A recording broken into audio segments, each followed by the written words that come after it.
In realms long forgotten, there are tales of the Forest Kingdom, a place of honour and chivalry, known to some as the Land of the Purple Dragon, but known to all as Cormyr. Hi, I'm Tilda, and I'm playing Hiram, a half-orc paladin. Hi, my name's Carl, I'm playing Katya Donahue, human bard.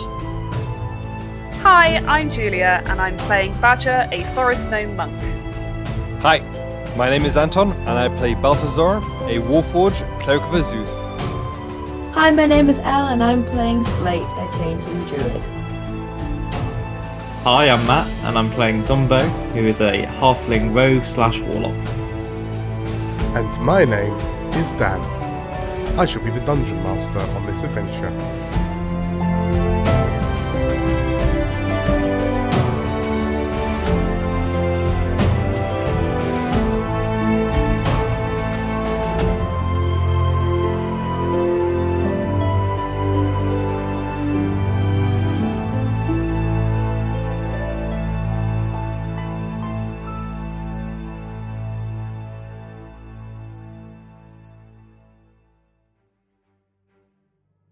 Good evening, everyone. Good evening. Are we all good? Are we having a wonderful start to November? Oh, yeah. Yeah. Marvellous. Wunderbar. Hope everyone enjoyed their bonfires and the peculiarities of burning effigies that the Brits seem to have. Feels so weird. Yeah. So weird. It is. A guy died in 1700 to allow this to happen. It's important to us. Yeah, you still put like actual human-shaped things on bonfires and set them on fire. It's weird. It's fun. Everyone likes fire. Right. We left the Warhounds in a somewhat precarious position last week. So I reckon we do the little intro, and then there's something, there's a little surprise for everyone. So, yeah, if we're all ready, let's jump into it, shall we?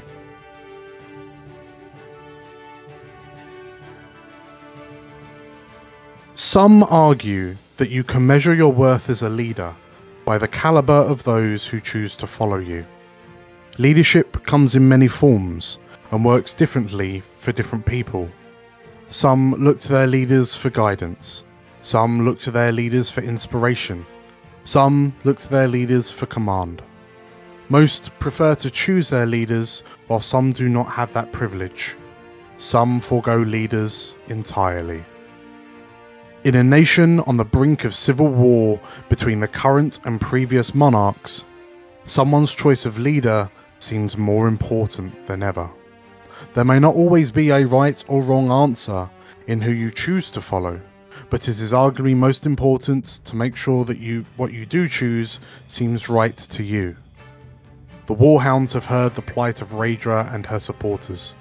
Will they choose to continue to fight for her flag, or will they swap to stand under Ezered's instead? Perhaps they will fight to be leaders themselves.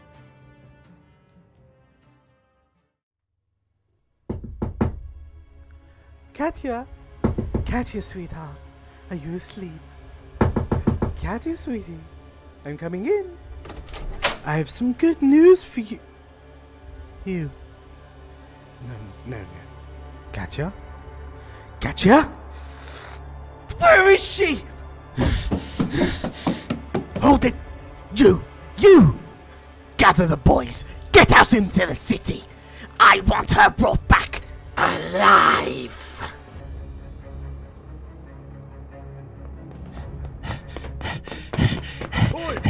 Oi, stop right there, you little... No! Get off me! Let me go! I can't go back! I won't go back! Stop your struggling, you're only making it worse for yourself. Oh, don't do this, please. I can't go back.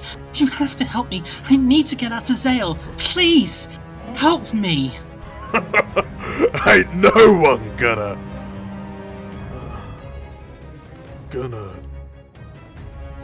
What did you say? I need to get out of Zale. Get you out of Suzail? As far away as possible. Far away as possible. You can't take me back to her. What? Yeah. Torvoff? You okay? Yeah, just think of the best way out the city. You can't be serious. Come on, you ain't got much time. Hurry up. Stay close. It's this way. I can't believe it. We did it, Tolv. We got away. Don't count your actions just yet. Still got a bit of a ways to go. I'm just excited. I mean, I've never been this far away from Suzail before. Well, I think that's just as green up ahead. We can get a wagon from there. We can head up north and then. Wait. What? Why did I? Torvoff? You. What'd you do to me? What you done to me, Ed? No. I shall have my guts for cars for this. No, we gotta go back. No, I'm taking you back. No!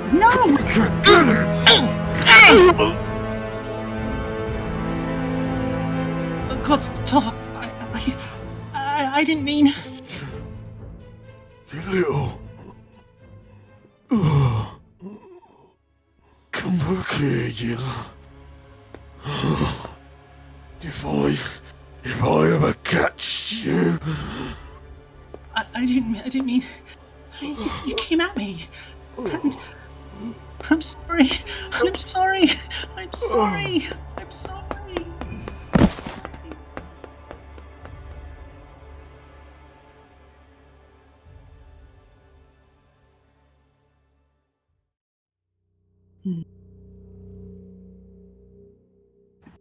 Ooh. Oh boy. Katya, what did you do? Long time ago. Mm-hmm. I've just realised, is Katya's name Katya because she'll catch you? Or can't Katya? Yes? Because she's always on the run.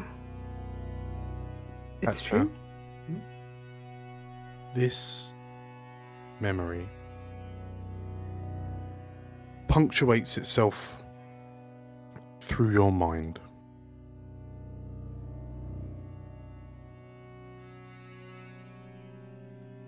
As you look across the room and sat in the plush leather armchair in the corner is the man who helped you escape the city of Suzail just before your 16th birthday. And as you find yourself torn because you're trying your hardest not to look at him, yet you can't tear your eyes away from him. Your last memory of him on his hands and knees, rolling to the floor with a knife wound from the blade given to you by your mother, splitting the side of his neck open. And as far as you can tell, Katya, he doesn't seem to have noticed you. Whoever told me to put on the wig before we came in here. Thank you. So, you, Slate, Balthazar, Hiram, Katya, you are stood in Haventor's office in the Stag Steads, the royal hunting lodge within the King's Forest.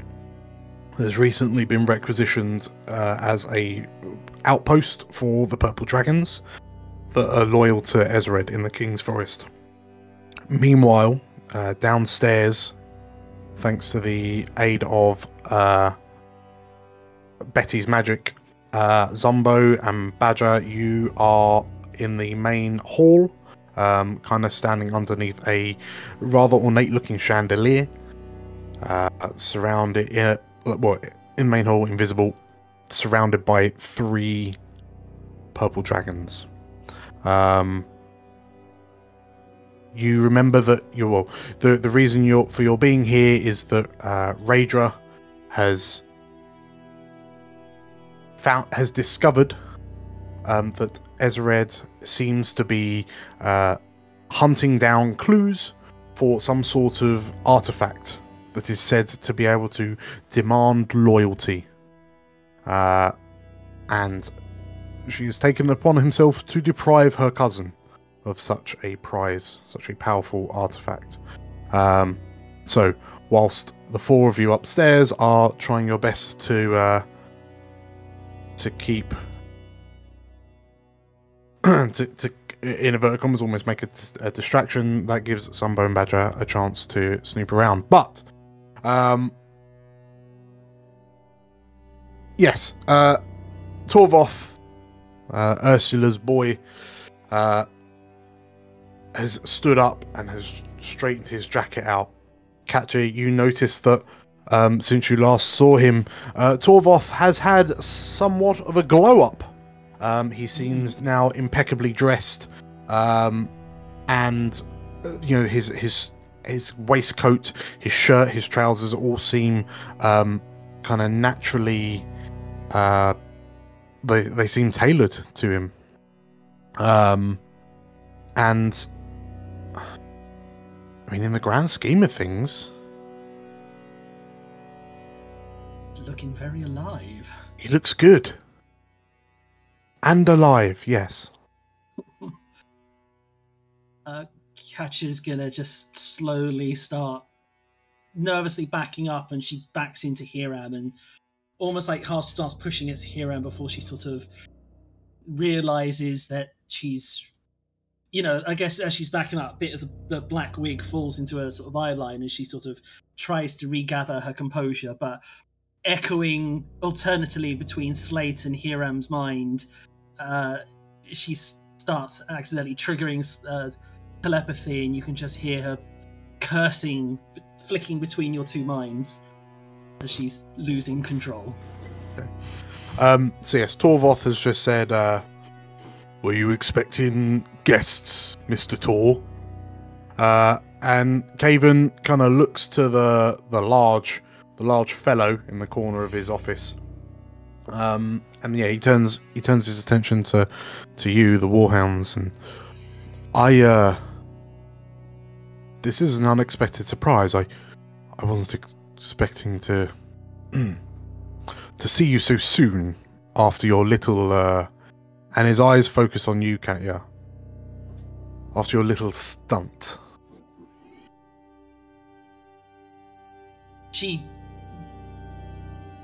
basically opens her mouth like a goldfish for a second, looking between Torvoff and Caven Tor, and then she sort of takes a deep breath and goes into an acting mode as she's realizing everything can go wrong, but there's this quiver on her voice the entire time, and she's like, I don't know what you mean, my lord. Stunt? What stunt?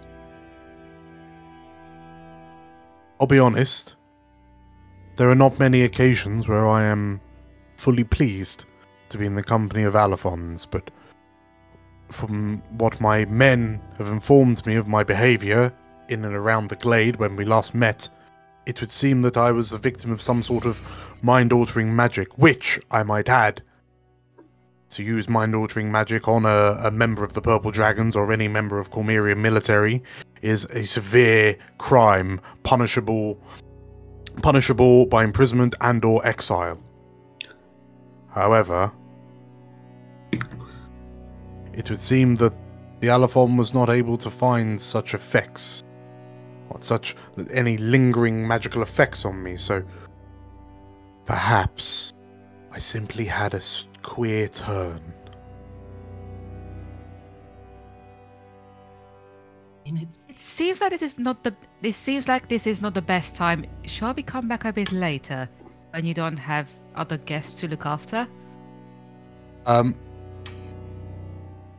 Hiram, you notice that the tattooed individual over in the corner, like if you side eye him, you can see that there is a very distinctive set of like line tattoos. One going from his bottom lip down and under his chin, two rising out of his eyebrows, one over the top, two running down, two red lines running from underneath his eyes, and his rolled up sleeves, from where you can see of his flesh down to his wrists, there is a myriad of various tattoos. Hiram, you taking one look at it, if I might be so bold as to ask you for a history check, good sir. Can I roll with advantage because I am from Suzail? You can indeed. Hey, thank you. Let's see if it helps. Oh, 20. Okay.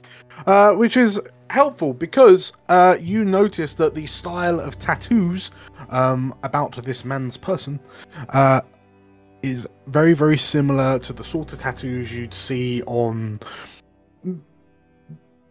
more unsavory characters that might choose to do their business in and around the dock ward of Suzail. It's just looking at this man, and his body is literally kind of telling you a story of a sort. It just seems a bit at odds with everything else that's going on right now, like the state of his dress, his location, etc. But yes, if you're sort of looking over at him, there's a moment where you notice he turns his head to look at you and kind of gives you almost an affirmative nod. Yes, as my colleague has said, it seems we've caught you in the middle of another business transaction. She's keeping her view on Caven. It's like, we don't want to interrupt anything you've already got going on. So maybe my colleague's right. Maybe we should leave. The Tellsword turns around and, no, don't mind me. I've finished giving my report. I was actually on my way out. If you could excuse me, he says, and he turns to Caven Tor and, sir, he says, and the Tellsword kind of stops for a moment, gives Drool a little pat on the head. Didn't ask. Terrible dog etiquette. And the Tellsword leaves. Seemingly by your request, it would seem, Katya. But she sort of closed her eyes like, that's not. And you just like, if you're maintaining if you're blinkering on Caven Tor, in your peripheral, you just see Torvoff kind of rolls his shoulders, pulls his waistcoat down a bit, smooths it out, and then takes a seat back in the chair and reclines. I have to say, I'm a sucker for a good waistcoat, so I'm appreciating the waistcoat. Like, at that point, yes, I will turn to the gentleman on my right, mm-hmm. and just go, can I just ask, how do you get the red so strong on your arms? And then I'll pull up my arm and show like a faded red tattoo of like a turtle. Be like, see this one? Got this one quite a long while back. Back in the beginning of my time in the regiment. But can you see it's quite faded? Do you top those up, or is that kind of a normal thing? What would you use to get that to be so strong? The pigment of the blood of certain animals is particularly strong and bold in its claret hues. If you mix that in with the ink when applying the tattoo, it stays around for longer, sir. That's really interesting. Thank you. What animals would they be? He looks up and down, and I'm afraid, sir, I'm not at liberty to say. The reality of such a secret would turn the stomachs of some of those in the room. Mr. Tor, Master Tor, Lord Tor. Slate, you watch as Torvoff's head turns to look at the black-haired girl that's just piped up. Just kind of interrupted your conversation. You have failed to introduce us to your guest, sir. And yeah, you see Caven's eyes kind of uneasily glance over in Torvoff's direction. And Caven clears his throat. Of course. This is Quentin Torvoff. Mr. Torvoff has been assigned to... And he seems to struggle for a moment. And Torvoff, again, kind of like the leather squeaks underneath him as he leans back. Oversee. Yes.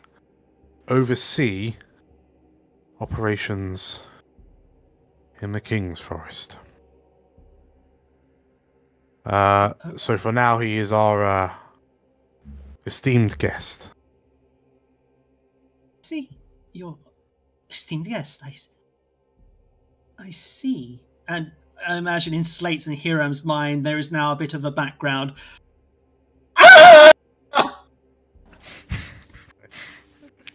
As she is slowly starting to lose her shit. Do we flinch, do you think? Probably. You just... So... I might even just out loud go, ah! And then... Sorry. Oh, I imagine even one of the books on the cabinets just rattle for a second. Caven looks around a bit concerned, as does Torvoff. You watch as there's clearly a bit of tension between Torvoff and Caven Tor. But at that moment, Caven looks back to you and... So yes, while I am disappointed with the outcome of our previous encounter, I still find myself curious. You haven't actually answered why you're here. And as he says that, Badger and Zombo, you're downstairs. You've got some rounds to play with. You can see that there are a number of purple dragons in the room. In the room around you, you can see a number of closed doors. There is a open doorway ahead of you that leads, from what you assume, well, you know it's the staircase up. You saw the rest of the Warhounds take that stair. And the blades, like the purple dragon blades around you, look a bit bored. Like, I mean, they're sentry duty inside a building. Like, yeah, there's not a whole lot. Like, you can see that, yeah, they're just bored. They're not really paying attention to much of anything. But what do the two of you do? I think Zombo was be whispering very, very quietly in Badger's ear. Right, listen up. I reckon one of us ought to check out that bookworm in the other room, see what she's reading.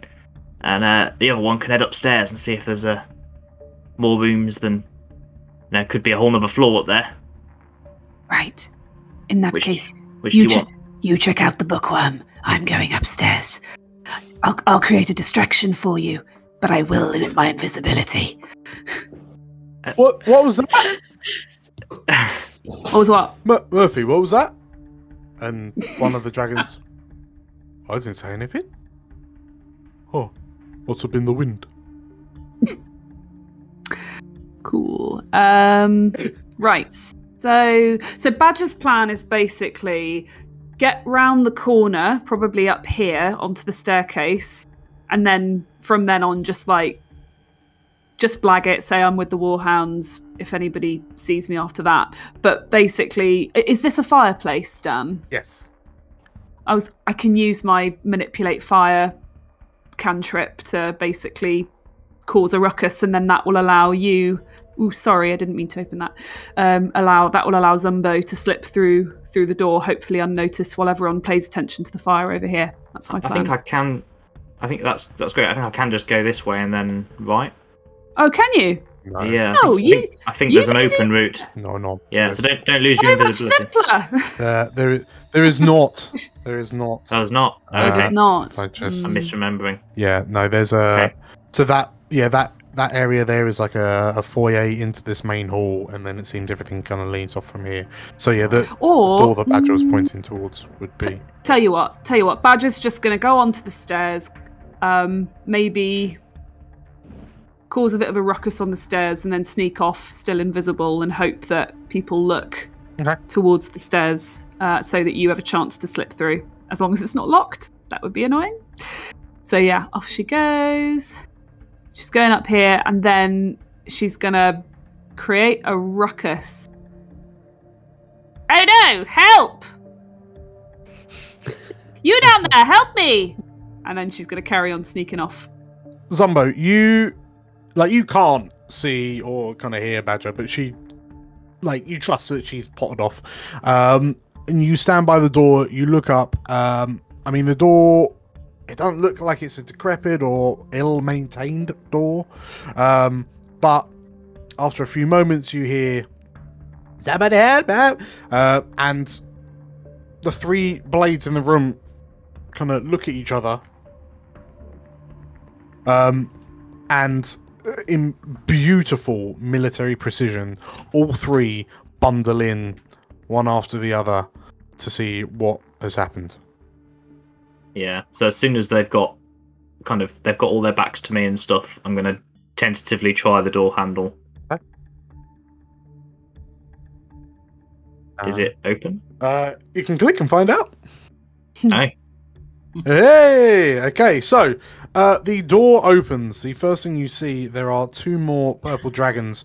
One is sat on a sofa. So there's a sofa to your right. It seems that this whole room is some sort of kind of it's library-esque. The bookcases don't reach to the ceiling, so they kind of come up to chest height on the humans in the room. But perfectly, they are complete cover for you to run behind. Nice. So as soon as the door opens, I'm going to quietly slip through before anyone sort of investigates. Okay, fine. Why the door's suddenly opened and get to there. Sure. So as you start sneaking through, the purple dragon who's on the sofa, on the sitter, brings his head up, looks around for a moment, and sees the door open, and notices no one else is around, and gets up, walks over to it, and closes the door, and then sits back down. As you sneak into the book area itself, you can see that there is a young-looking war wizard sat, stood by some bookshelves, and she's sort of looking around and kind of pulling some books out, flicking through them, putting them on the top of the bookshelves and or the bookcases, I should say, and just kind of. And you notice that there are a number of books kind of sat, just kind of piled up, and the way they're piled up, you can see the spines of them.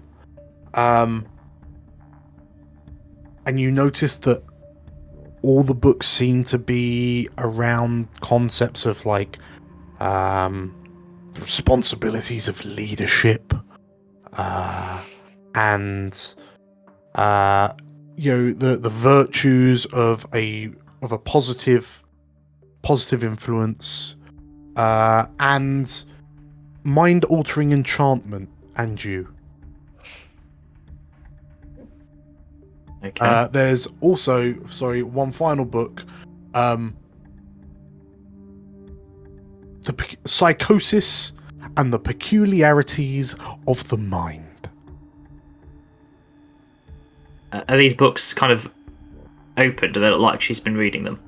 Wizard. So it looks like it. So these seem to be a stack of books, very, very similar to the ones where she's kind of getting books out, kind of looking at the spine, looking at the cover, going, and then just kind of flicking through a few pages and just going, and then kind of closing them. Some of them are going back on, but it seems like this pile is a will be read pile. But no mention of any relics or artifacts or anything like that. No. All right. Looking at the shelves, is it sort of alphabetized? Is there a kind of category system that I could follow? What? I mean, was there a particular book you were looking for? Well, and basically, he's looking for the word. He was given the word relic. He's gonna look up relic. He's looking up R for relic. Okay. I will ask of you an investigation. Now, before I click this, you can roll normally, but you'll make some noise doing that. You can roll with disadvantage, which means you're investigating from afar. In a much more kind of hands-off manner, but the choice is yours. Yeah, I'll definitely take the disadvantage because my investigation is terrible anyway. Yeah, 9. Okay. So, yeah, looking around, you can see all these books, and like there's books on hunting, there's books on like making pies from forest berries, and there's history annals and boring stuff. Unfortunately, you can't find anything on relics. Like there's just no titles that start with the word relic that you can discern. But I'm so sad there wasn't a "This is the relic book that you need right now." Yeah, a book called "This is the guide to the MacGuffin." The plot follow point. Guide to like artifacts. So yeah, as you're kind of rummaging around, it's rummaging around. As you're looking around, you notice that the War Wizard recruit is definitely kind of picking up, because she's starting to put books on the chair next to her. But she's definitely picking out books that deal with like mind control and enchantment magic, and that's what she seems to be kind of looking through. How to win friends and influence people, that one. Basically. If I can ask for another real quick, actually, let's just go for a straight intelligence on this. Okay. Just normal or disadvantage? This is a normal one for you, sir. Okay. 10. Okay, that's fine. Looking at it, it dawns on you that like some of the books that she's discarding are just books about enchantment. The ones that she's seeming to be keeping are books that deal with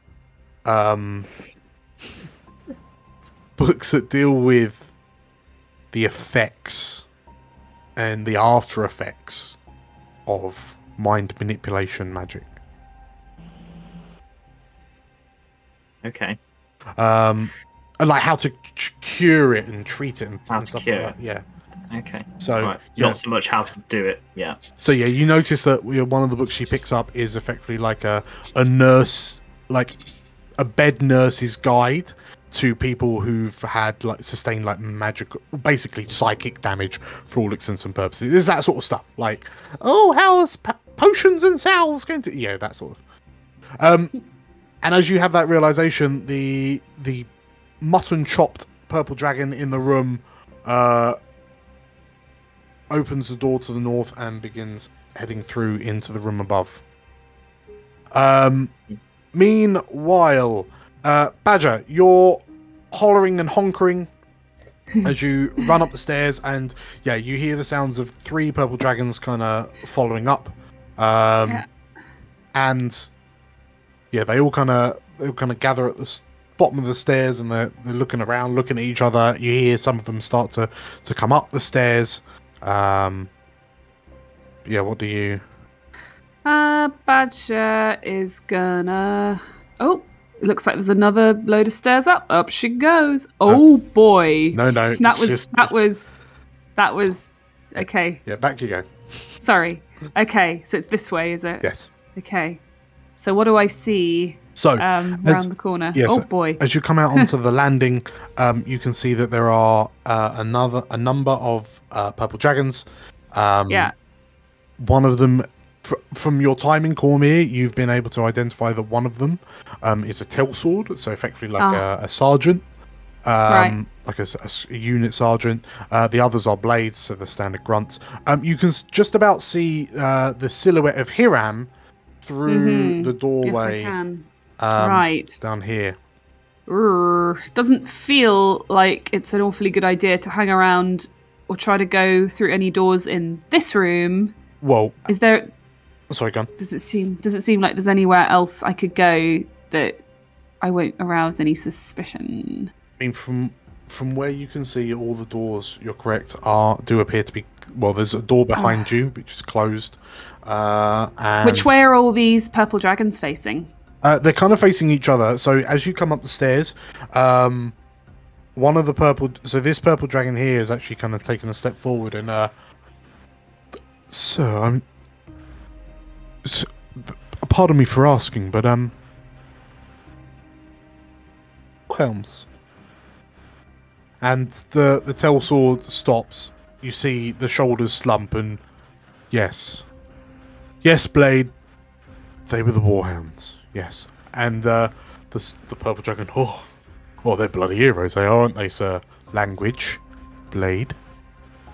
I mean, they're blooming heroes. Sir, they are. Yeah. Do you reckon they were about... the crazy we got? And the tail sword stops. And, like, even through the narrow visor, you see the tail sword's eyes narrow. And the blade... and just kind of backs off into the corner. You notice the two stood at the other side of the hall, just look at one another, roll their eyes, shake their heads. But you also notice with your perception 16, they look, the two purple dragons look at each other, roll their eyes, shake their heads, and then this one here on the left, you see her head, like her gaze turns to look into like look over to the corner. Okay. Right. Okay, so Badger's gonna sneak across the room, making as little noise as possible. Okay, so there's a... Oh, is that door open? No. No. Fair enough. But... So yeah, you notice that there is a purple dragon standing guard in front of a door. It's the first purple dragon you've seen who's actually been blocking a doorway. Okay, I'll tell you. No, I will not tell you. I was just thinking, I saw an open door on the other side of the hallway, back off to the left, but I was thinking maybe I could distract people, but that would require me to be all the way over there, so that's probably not going to work. It's very tricky. How do I convince all of these people to not be here? Very tricky.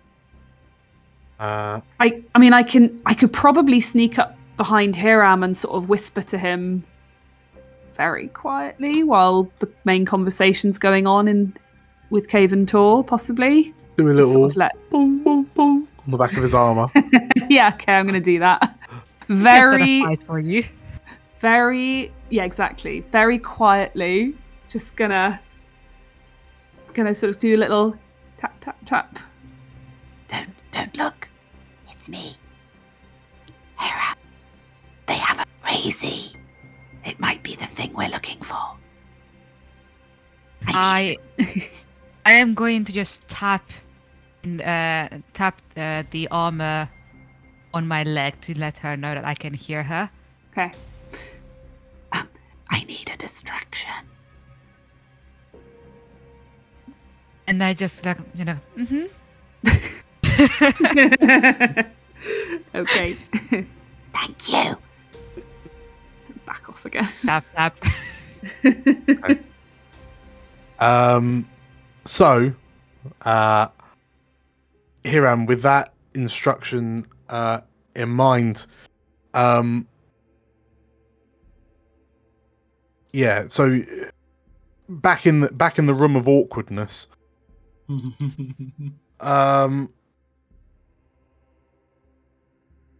yeah. Caven is awaiting your answer. Why are you here?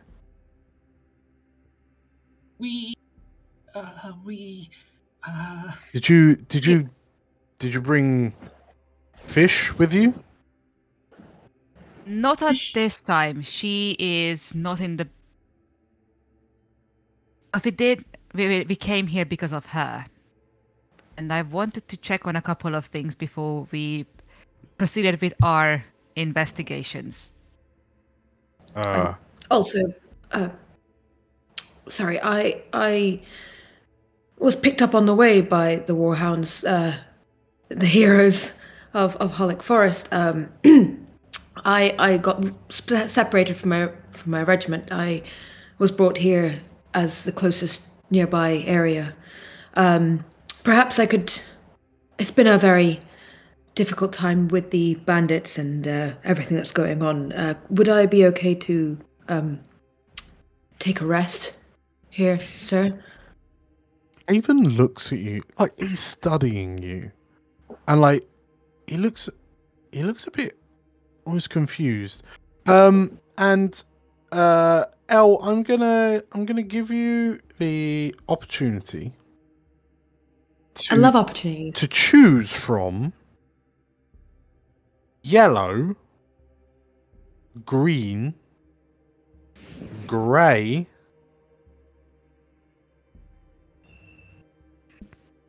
is that the choices? sorry, yellow, green, or grey. Yeah, which colour?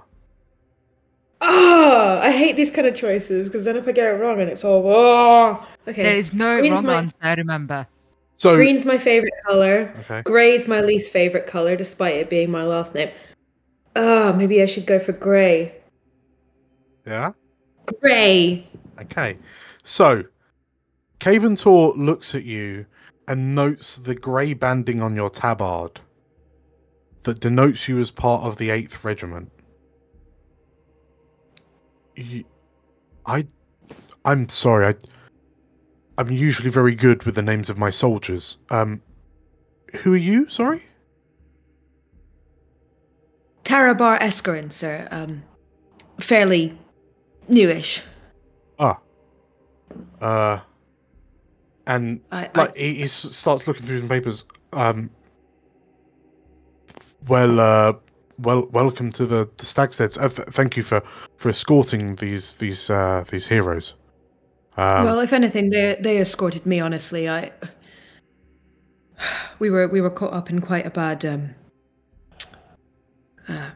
We were overrun, and if it weren't for the Warhounds, I would have probably not survived the escape. And he kind of looks at you sympathetically, and was it the traitor's son? This country, if it weren't for these heroes, I wouldn't be very far. But it's such a shame to see that the world has come to this. But fortunately, we can, and hopefully, we can get it back on track. Thank you for your gracious hosting of me, sir. And Caven nods. And I'm not so sure that I'll be able to post you here, but you know, we have a limit on sleeping accommodations, but we'll see what we can do, especially if you've had a difficult past few days. And yeah, he turns to the Warhounds. I think the thanks are once again in order. You have saved a brave Cormyrian life. No thanks needed. Good. So Badger, what instructions did you give Hiram? So all I actually said was they have a crazy, as the purple dragon put it, who might be who we're looking for. I need a distraction.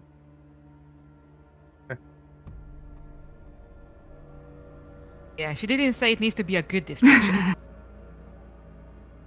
Oh boy. But yeah, so do I remember what the soldier looks like? The purple dragon looks like, sorry. So you remember that out in the hallway when you walked through, there were 4 purple dragons.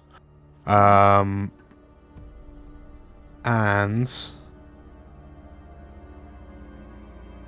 we're going to see how you get on with a history check, because I think I have an idea what you're about to try. 16? Okay. So, you remember that there were 3 guards just stood in the hallway, and there was a 4th stood in front of a door, very specifically. And with a 16, you remember he was dark-skinned and had a goatee. Cool.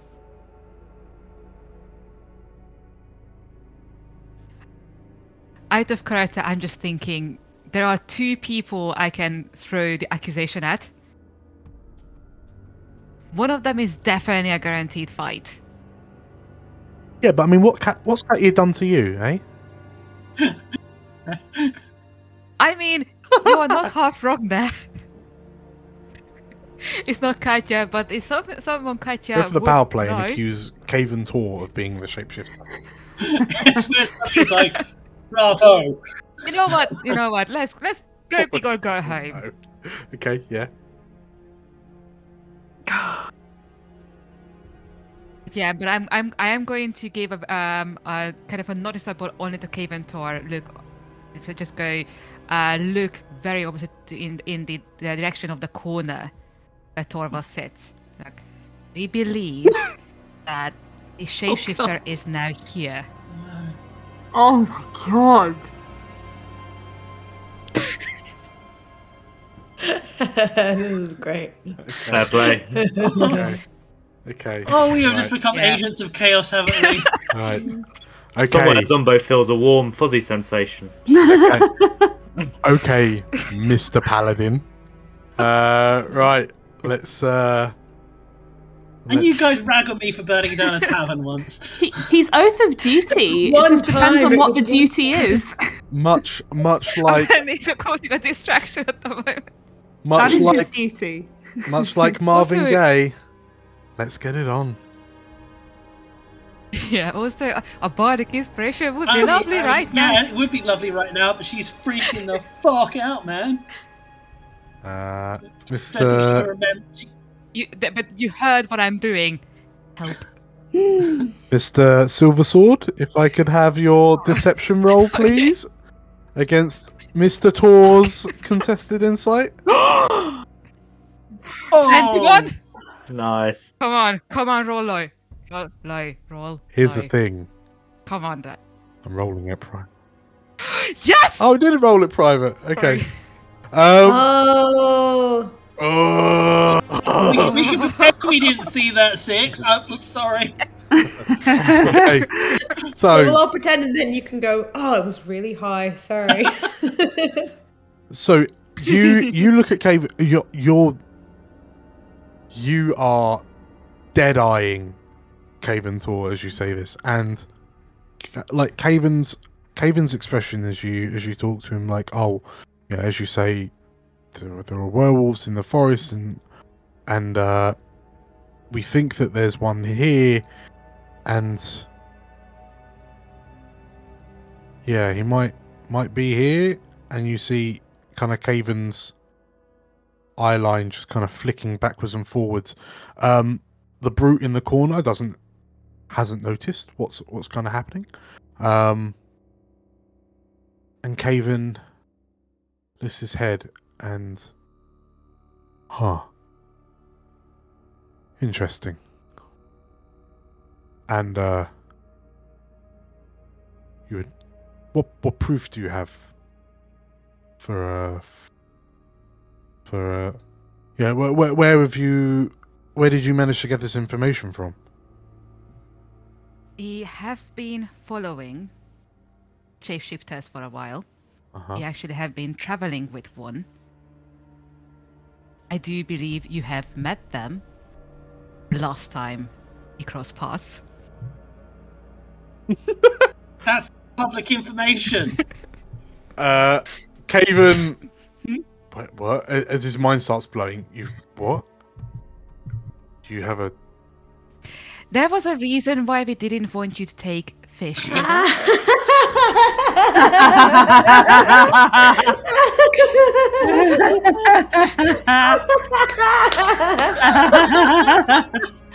Oh no! You've already got inspiration, so you can't have it again. If I have to roll a deception again, then I have to. No, you don't. Caven, like you see his eyes flutter to the desk as and you can almost hear the cogs going in his head as he looks back up at you, and his head just turns to look at the man sat in the corner, and then Katya, is your where are you looking, Katya?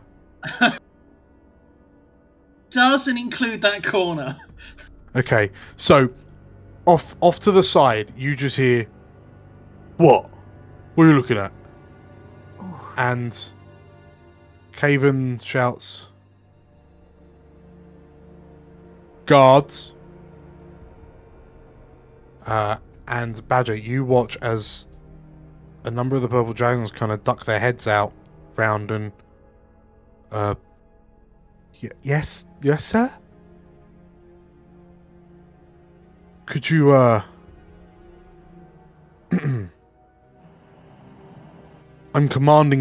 ordering you to place Mr. Torvoff here under house arrest, pending further investigation. And the man in the corner turns to looks at Tor and, you what? Immediately, Blade.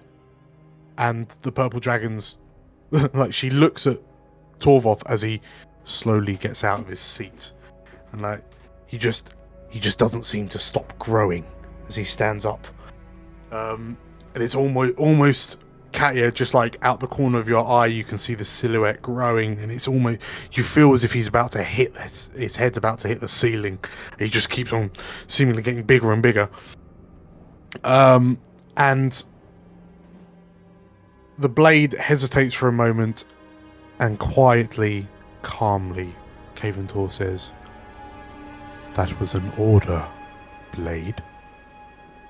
And the blade behind you, the Badger, you just watch this poor little blade kind of, and she looks at the other blades in the room and the tellsword and kind of does a gesture, and they all scarper in, and Badger, you don't know exactly what's happening, but you just hear, "What are you doing? Get your hands off me! That's it! What? Oh, I'll have your head for this, Tor! Get it bloody... Now get... This is bespoke! Get off! Get off, you cherry! You filthy... Fuck off! And you hear the sound, and Hiram, you watch as, Torvoff just starts, they start to grab, two of them to an arm, and he's trying to throw him off. He manages to push the tellsword, palm the tellsword off, and then just clocks this helmeted purple dragon so hard it sounds like a bell's ringing. And the tellsword clonk, hits the door, falls through it. And yeah, the other blades just kind of jump on him and manage to eventually get Torvoff's arms behind his back, and he the king will be hearing about this. He won't be happy.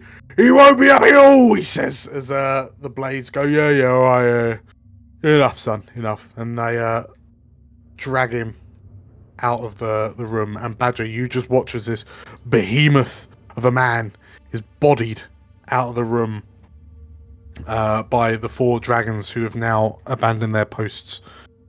And yeah, they disappear down the stairs. I imagine Katya's leaning against the wall. The moment he says the king will be hearing about this, she turns to Caven Tor and she's like, I'm sorry, Lord Torb. Did he just say the king will hear about this? And you can see Caven's taking long, deep breaths, and like he's holding a defiant pose, but like you can see his hand shaking as he props himself up on the desk, and he turns and looks to you, Katya, and yes, he was sent on the on the king's orders.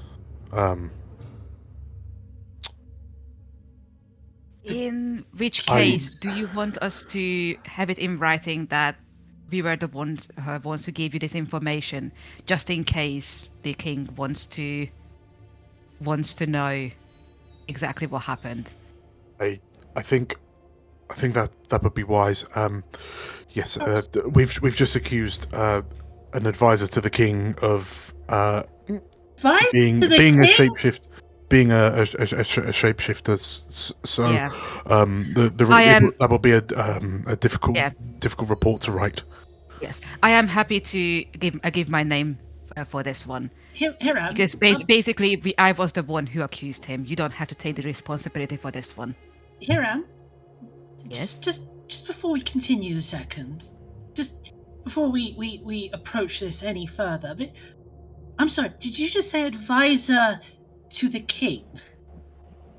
Yes, Katya, keep up. He nods. To kind of mirror Julia from the previous episode. Yeah, he nods and has this kind of incredulous look in his eyes.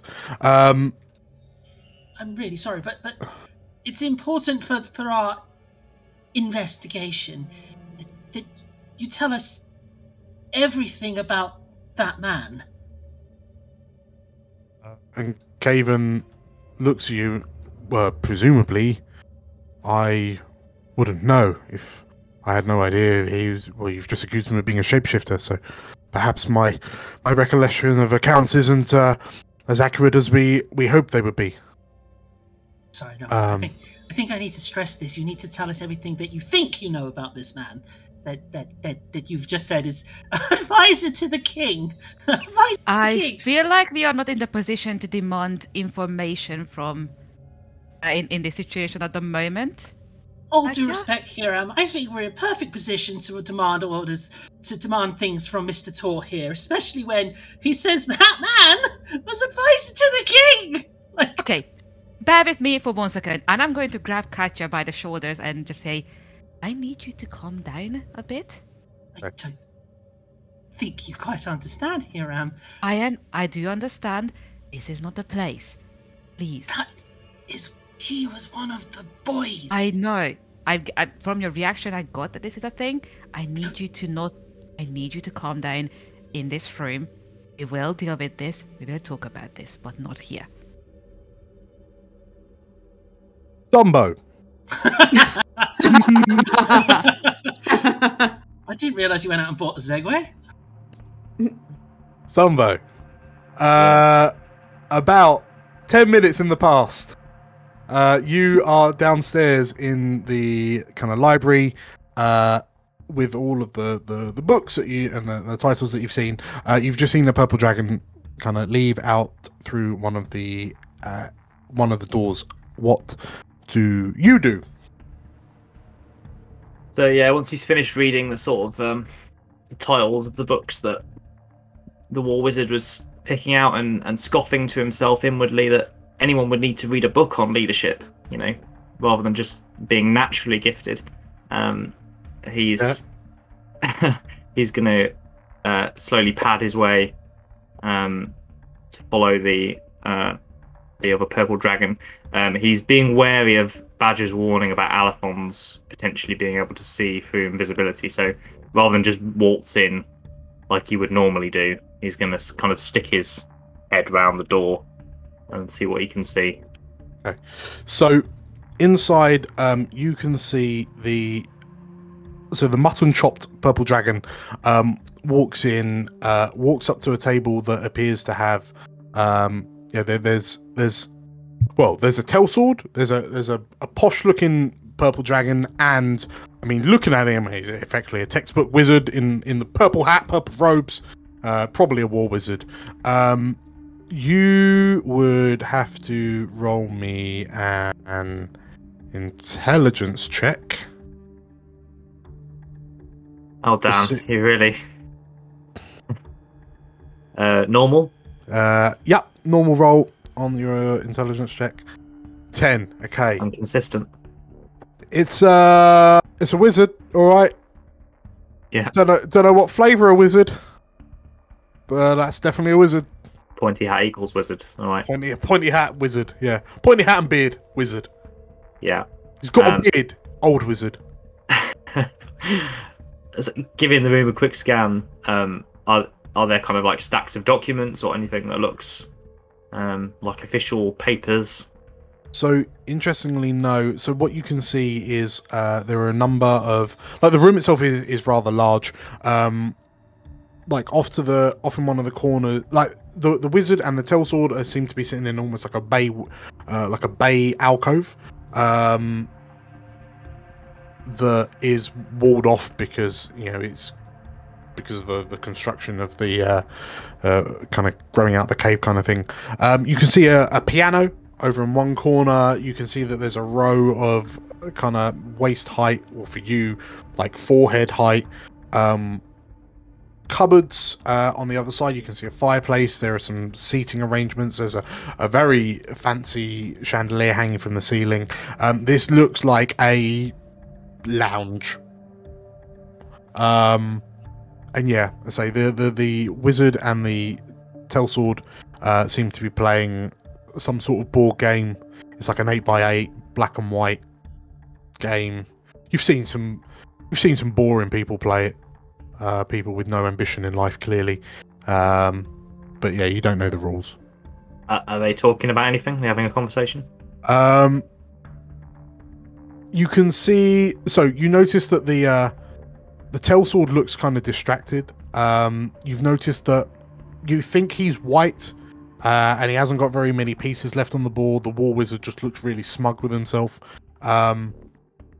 The blade kind of leans in and whispers something in the tell sword's ear. Tell sword kind of nods and thank you for the report.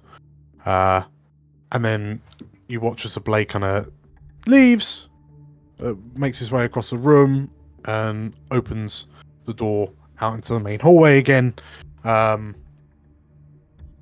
And yeah, as you can try and... now the choice is yours. The blade has gone through the door and the door is open. It's beginning to swing shut, or you can try and get in closer to hear what the tell sword and wizard are saying. They're like, try and earwig on a conversation, because they're talking quite quietly. Yeah, I think I'll get closer and try and listen to them. I'll kind of crouch behind this piano, I think. Okay. So as you crouch behind the piano, you hear the sound of the door close behind you. And as you're getting close, you overhear the wizard saying, It's certainly unusual. Yes. I mean, it's usually a very powerful spell that would kind of have this long lingering effect on the target of said spell. It's peculiar, and the tell sword's just kind of like, he's not really seeming to be paying attention to what the wizard's saying. He's just looking at this game board in front of him, and you see him sort of like his fingers kind of pointing. He's trying to figure out a move, you think. And I suppose that perhaps she was just much weaker minded than she thought she was. I mean, these. I tell you what, the college is letting in all sorts of young people who no right being wizards. Just don't have the metal for it, you know. I mean, we've all I remember when I passed my graduations as part of the hazing, we actually had an Alphon rifle through our minds, and we were trying our best to make sure that our brains weren't turned into scrambled eggs. But I mean, these kids nowadays, these young wizards, they've just got no mental fortitude. You can't move that there. That's an illegal move. And you hear the Tellsword.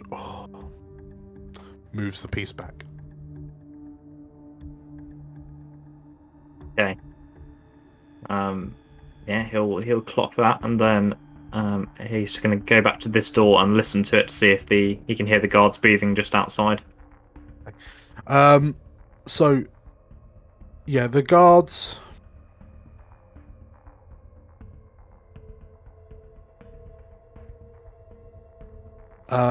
You hear some guards that were out there, and the guard that's just joined the room. They're just having a little natter at the moment. But yeah, the conversation is quiet. You can't, so it seems like they're not by the door at the very least. Okay. Do I think that as these two here are kind of absorbed in their game, I might be able to open this door without alerting them at least? Sure. Yeah. Okay. I'll do that. And then again quickly slip through before. Yeah. If I can close it again without alerting these guys, then I will. If I don't think that's possible, I'll just leave it open and get as far away from it as possible. Sleight of hand. Okay, this should be more up my alley, but there we go. Yeah. Hey. Oh, okay. So you notice that if you you twist and just as the hand starts to squeak, you stop, but you manage to jimmy it a little, and it kind of turns quietly, and you're almost hanging on to the side of the door as it swings open into the room. You look around and you slowly dismount, and you let the door go, and then just without even look, it's like walking away from an explosion, right? But just without even looking, you just stick your foot out, catch the door, and pull your foot out slowly, and the door just. Ah, nice. Beautifully done. Okay, now can I do that 5 more times? So in this room, you've noticed that there's a door on the far side of the room that is now that has been opened, and from where you're stood, you can see that there's another staircase heading up. Heading up. Mm-hmm. Okay. Yeah, he's definitely going to take the path of least resistance, so we'll head over there. Okay. So, as you head over there and begin making your way up the stairs, if you head up the stairs proper, around the corner, oh, that's fun. There you go, up onto the top deck. The stairwell leads into a kind of a small corridor. You can see there's an open door at the end of said corridor. And as you emerge out onto the main hallway, you hear some raised voices coming from an office down the way and to the right. What are you doing? What's it? Get out! This is bespoke! This is! Get out! Ah! And you watch that happens for a short while as you freeze. And a pack of purple dragons drags this huge tattooed behemoth of a man out onto the land. He watches. He manages to throw one of them off, but then he kind of gets brought back under control. And as you're stood, as you just freeze, a door to your right opens. And another purple robe-wearing wizard pokes her head out and pulls the monocle away from her eye as she She leans out, and you notice that her regalia seems a lot more intricate and ornate than the one downstairs. And what's that? Hooligans, she says. She puts her monocle back on and goes to kind of step back into her room, but then she stops. She turns her head. She starts like looking around the corridor as if she senses something. Zumbo's going to be slowly... He would have frozen initially like this, sort of in the sort of position, octopus on his head. And is slowly just like backing away step by step towards the stairs. Okay. Well...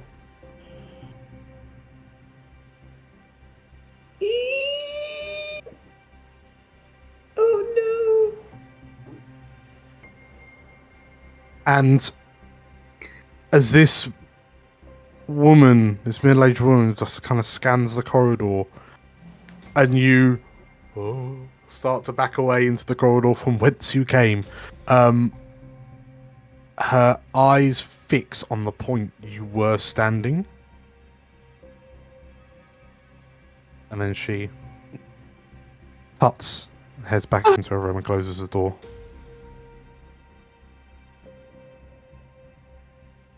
Badger, you've seen one before, and you've just watched an Alaphon poke her head out, tut at the noise, as this tattooed man was getting barreled past you. And she seems to know someone was there, but she didn't look over in your direction. But she disappears back into her room. What do you do? I guess... Can I guess from that Zumbo may be nearby? Because at the moment, I have no idea how we're going to find each other again. We're both invisible, aren't we?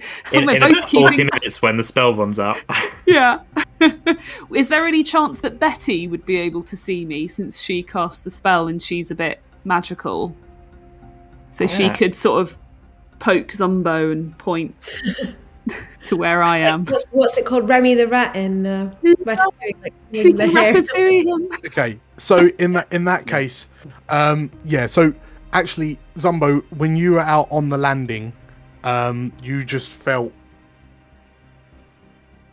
like a tentacle. Just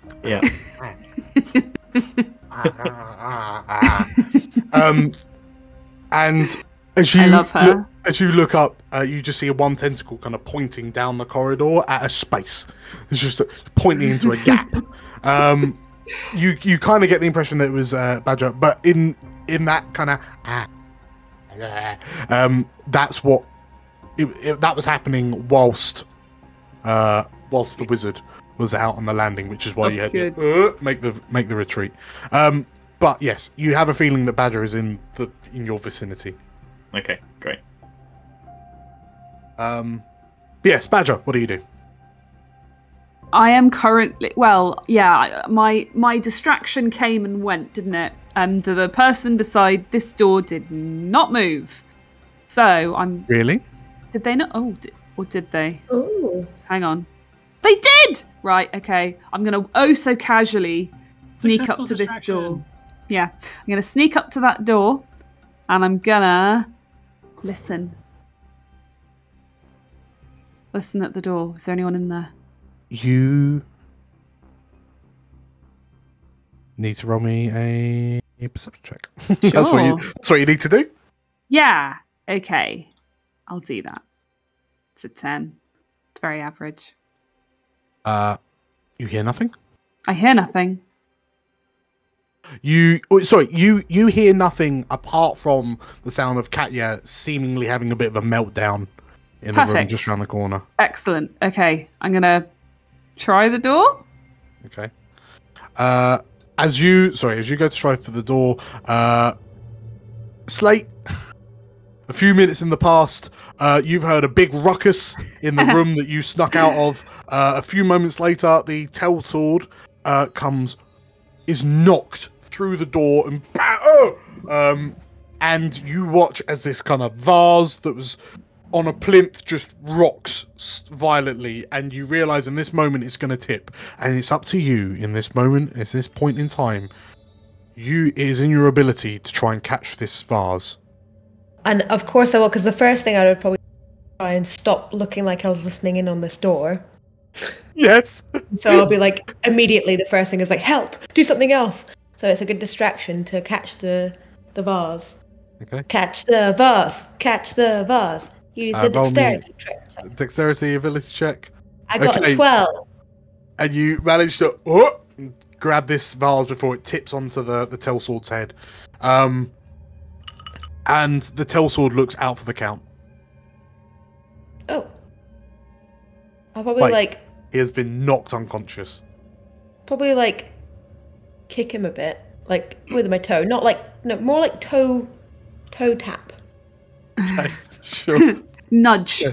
So you tap the Tellsword with your foot. As you get close enough to see, you notice that the Tellsword's helmet has a 4-channel dent in the side of it. Ooh. And purple dragon armor isn't rubbish, so whatever hit him, you assume it was that big tattooed bloke. Clearly had some oomph behind him. It's proper knocked out for the count. Yeah, you wouldn't be surprised if there was blood trickling out the bottom of his helmet. What's in the room up to the north? Up to the north is just kind of more.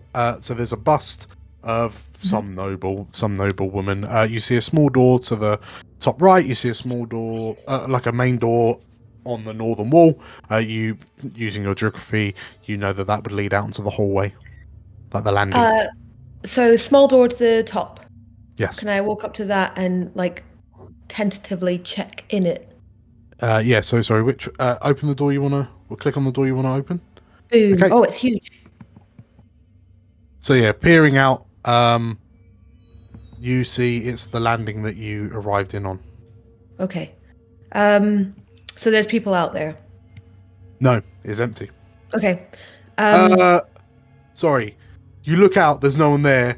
Yeah, there's a commotion, and then a parade of people and purple dragons carrying Torvoff off come barreling through, and then it's quiet again. You hear Katya having a meltdown in the room next to you.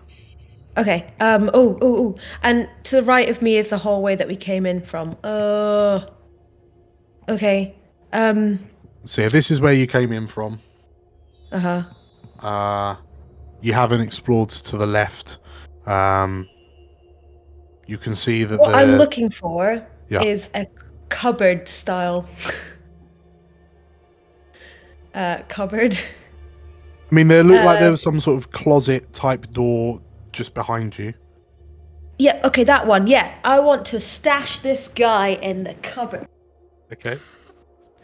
So I will, I imagine that I'll keep the door closed here. I'll close that door. I'll be like, oh, are you okay? And kind of drag this body away from the door, close it. Don't worry, I've got him. Close the door. And then open this door. Okay. Drag the Tellsword into there. Okay. And then I'll switch clothes. Okay. And I'll use the tabard I've got on to properly tie up this guy. God. As you're okay, so as you're barreling putting this Tellsword in, taking his helmet off, it's got four finger dents in the side, and he managed to pull that on anyway. He's got a shield and that. So as you strip this Tellsword, are you dressing him up in your clothes? Well, in a certain way, yes. I'm taking his clothes and I will give him my clothes, but I'm also using the clothes that I've got to kind of wrap him up in a useful way to stop him from, when he wakes up, being a nuisance again. Okay, cool. Right, you're now wearing... so just for reference, you're now wearing... what is it? It's chainmail. Mm-hmm. Which is so before it was you had padded clothes on. If you put his armor on, it would be chainmail, and You are strong enough to wear chainmail. It would make you... The sound of it, because you're a druid, will make you feel a bit... and you're not proficient in it, so everything's going to be at disadvantage. But you'll have fine. AC 16. That's fine, because the next thing I want to do Okay, right, is I want to become a little tiny mouse. Right. Oh yeah, because all of it turns into Okay, cool. Before you turn into a mouse, as you're stuffing in this tellsword, it's a storage cupboard closet of some description. You see a number of chests, a number of boxes, and brooms, and so on and so forth. You notice that hanging on a hook on the right-hand wall of this little cubby hole is a dog collar.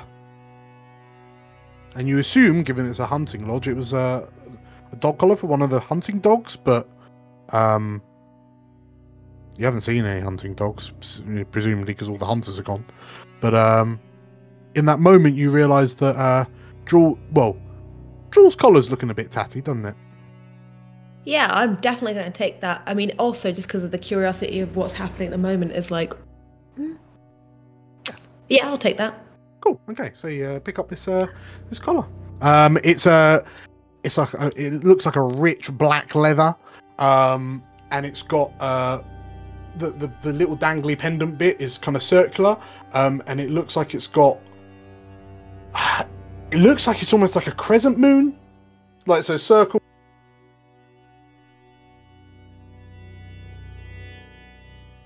Dan, you just Dan, muted your yourself. mic has gone. Yeah, it looks cool. Is it kind of going to freak me out a little bit with the whole sickle incidents that have been happening? Maybe. I'll tentatively put it in my pack. Okay, and as you open up your pack, and definitely make sure this is very secure. By the way. Sure. I mean, as you open your bag up and go to drop it in the collar, you look at the sickle, and you realise the inside of your bag is blood-stained. And as you close the door, turn into a mouse, Badger and Zumbo, specifically Badger, what do you do? Right, I'm about to open the door, so I start cracking my little knuckles. Let's go. Does Zumbo have a chance to follow Betty's orders and sneak over to me while I'm psyching myself up? So Zumbo, you effectively have this like tentacle divining rod on your head. Yeah. So I'll kind of stagger in the direction that Betty appears to be pulling me.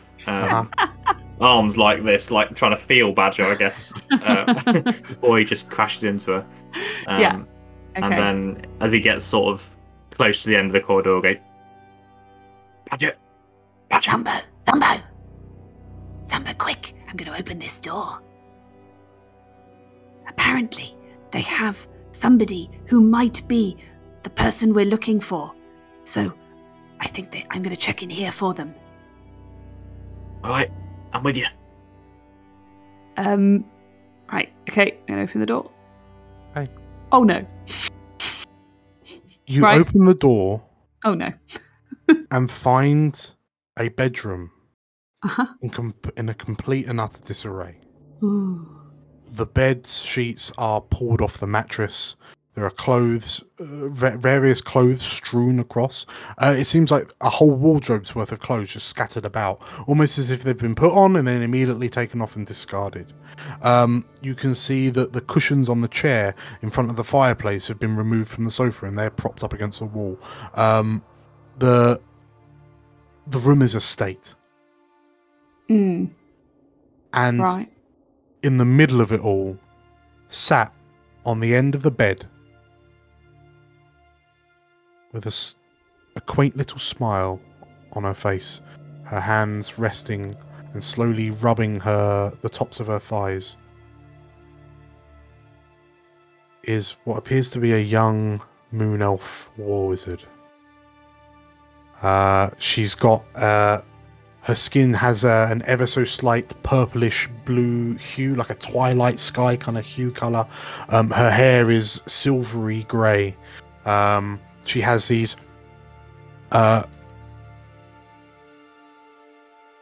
kind of stark hang on, where is she? La la la la. She has these luminous lavender eyes, and she's just sat on the chair, just looking into space, smiling to herself, just slowly rubbing her thighs, like just behind her knees, and then she stops as the door opens, and she looks directly at you two, Badger and Zumbo, and hello. Are you here to have a chat as well? She says. Zumbo's just going to propel Badger through the door. Close it behind us. Okay. Yes. And as you walk in, Just chucked her in and then just like, bye, your problem. and like, Oh no, he's in as well. I've come in as well. I don't want to hang around on the doorstep. That would have been hilarious though. as you walk in, despite your invisibility, her eyes follow you as you trek across the room towards her, and she. Oh. You seem much friendlier than the other lady. Oh, we are, madam. Yeah, much friendlier. You'd much rather talk to us, wouldn't you? That would be nice. Who are you? Oh, my name's Renna Illyra. Nice to meet you, Renna. My name is Bodger, and this is my associate, Jumbo. And she looks at you for a moment. Hello, Bodger. Hello, Jumbo. Are you here to talk to me about my dreams as well? Yes. I love hearing about dreams. And she smiles broadly. Well, I have so many. Normally people have many dreams, but I just have one. Would you like to hear about it? She looks at Zumbo and goes back to her and goes, yes? Quietly though, Renna. Like, yes, but quietly. And quickly. Says the elf. And as she kind of gestures for you to lean in, back in the main office, Katya is in mid meltdown. I believe her last words were, "We are absolutely in the position to be demanding this sort of information." And Hiram's clapping on the shoulders. No, he's trying to shake some sense into you. Jaws starts barking. And there's just kind of bedlam in the office, and Kevin Tall's just trying to calm everything down. Jaws, and like while this is happening, Balthazar is just.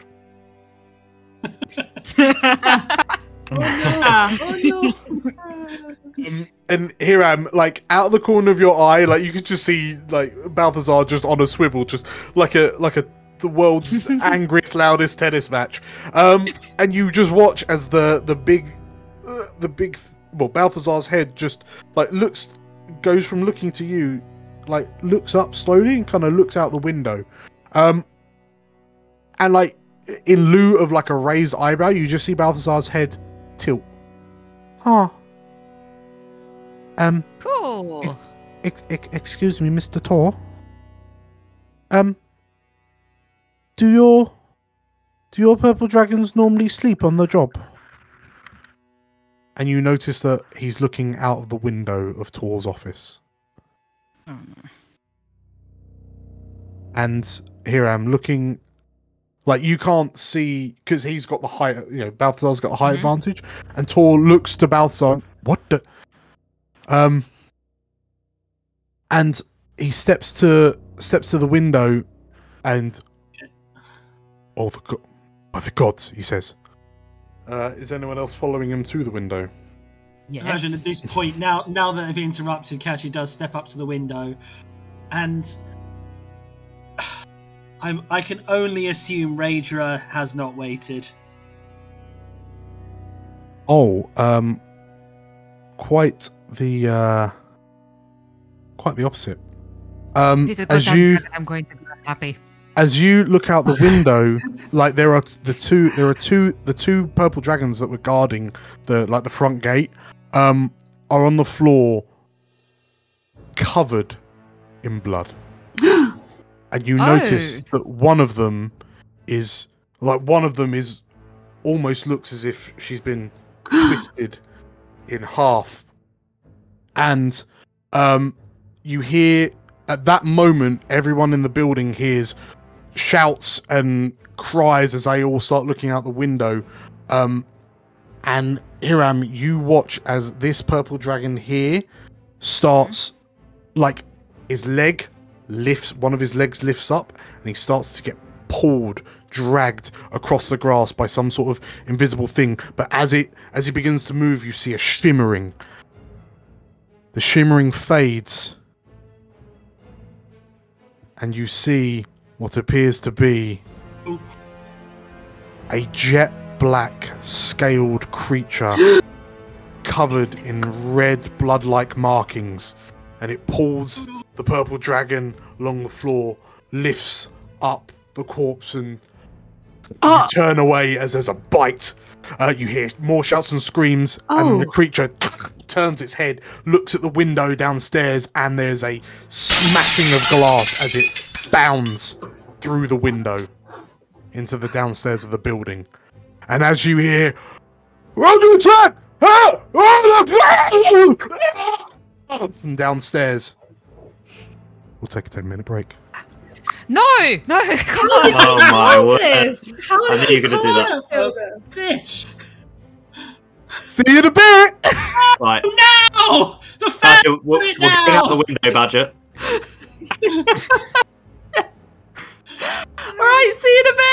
Wow. At least In a you bit. lot get to see it in literally a second. Welcome back, everyone. This is stressful, isn't it? Yeah. So, some of you were so eager, you've already rolled initiative as a large black scaled, skinned something with red markings creature just smashed through into the building downstairs underneath you. But why are you all invisible? That's odd. There we go. I can now see my token. Cool. So yeah, those of you who have already rolled, if you could quickly give a quick shout out. Who do you want? Start with L. I got a natural 1. Hey, and Badger 15. and Katya Katya got 22. Ooh. and a Hiram 8. and a Zumbo 18. and Katya, if you want to roll up draw, I'll roll. Draw. Oh no. Draw got a natural 1, but with his dexterity, so he got 3. Okay, cool. So, yes, in which case, as the world around you just erupts into chaos, Katya, your eyes are currently like, I assume you're potentially still a bit in fight or flight mode, but down below on the green in front of the Stag Stead, you can see the one literally twisted and broken corpse of a purple dragon and one half devoured individual who bloodstains tracking up to the front left of the building. As Quentin Torvoff just makes wordless noises behind you, next to you, what do you do? Yeah, Katya's back. It starts backing away like, oh, okay, that's not normal. Hiram, I think it's time we either get out of here or start doing what we do best and kill some shit. And she cast haste upon Hiram. Okay. Yay. So and just for just for reference, sorry, as you say this, and your focus goes from like down on the front lawn back to your immediate vicinity, it dawns upon you that all these windows are heavily barred. Decorative, heavy barring. The windows are not avenues of escape. I was going to bend them open as well. Okay. And as she sort of casts haste on him, she also fortifies him with the bardic inspiration. Okay. It's okay. Hasted. Cool. So Hiram has haste. Anything else, Katya? No, other than the bardic, that's it. So haste and bardic, and she's going to be like, we need to get out of here. Okay. So you hear the sounds of a number of purple dragons just fighting and, by the sounds of it, dying downstairs. And as you turn, you hear from the floor downstairs, like from below you. Zumbo, what do you do? So this window here is very much barred, is it? Oh yes. Ah, Oh no. there goes Zumbo's plan. The importance of that does not seem. It didn't seem as important until a few moments ago. Yep, he's glaring at these bars in utter hatred. Remember? Behind you, Renna, the war wizard elf, sits there and looks at you and, oh, is someone having a party? Yeah, but we ain't invited. Renna, you fancy coming on a little walk with us? Bodger and I? That would be nice, yes. Yeah, all right. Bodger, do you mind? Sure. Do we really... Jumbo, do we really want to take Renna to the party? Would we not be better going and breaking up the party before we escort Renna through it? I think the party's coming to us one way or another, Bodger. I'm just Might be best if saying, we skipped it. Renna's a very important guest of ours and mustn't go to the party. All right, fine. Renna, we're going to go for that walk, but you just stay here and get yourself ready, all right? Yes, make yourself even more beautiful, if that's possible. We'll be right back. All right. And she nods politely at you. Right, we'll come back for her. It's okay, it's fine. Dan, I want to use my thieves' tools in some way to try and... I know I can't lock this door, but if I can somehow mess with the mechanism so that... Yeah, so if you give me a... what... Are you proficient in sleight of hand? That's a very good question. I would have thought so. Yes. Perfect, okay. So, never mind. You've actually got a thieves' tools check. I'm going to roll that up. 18. Okay, so you close the door and it's not the most finessey job you've done, but effectively you jam the thieves' tool in and you just wiggle a bit and then just snap the thieves' tool off in the lock, basically barring it from entry. Yeah. Cool. And yes, so Badger, you would have skipped out whilst it was happening. As this is happening, the two of you hear a voice from the other end of the corridor. What's happening? What's going on? And you watch Badger as an Alaphon steps out into the corridor. And, what's the noise? Where is everyone? She shouts. And seeing the door locked behind you, the two of you, she looks around and Tor! What's the meaning of it? And you see her stomp off through a doorway at the end of the corridor. So Badger, you moved out with Zumbo. Yeah. Was there anything else you're doing? I'm gonna ask Zumbo if there's any point us still being invisible right now. Like, shall we keep it up just for now, or to the moment we start attacking something, we'll stop. But I guess we might get a sneaky hit or two in? Yeah, no harm in it for now. All right, cool. Do we want to get our friends, or wait for them to run out, or shall we go on ahead and try and scout out what's happening?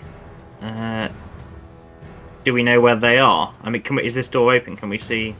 Oh yeah, that door's open. We open. can Balthazar and Katya from here. Oh right, cool. Yeah. Given we're invisible, we could probably sneak downstairs just to see what's happening. Yeah, assess the situation. Yeah, let's do that. Okay. Yeah, they'll probably join us soon, won't they?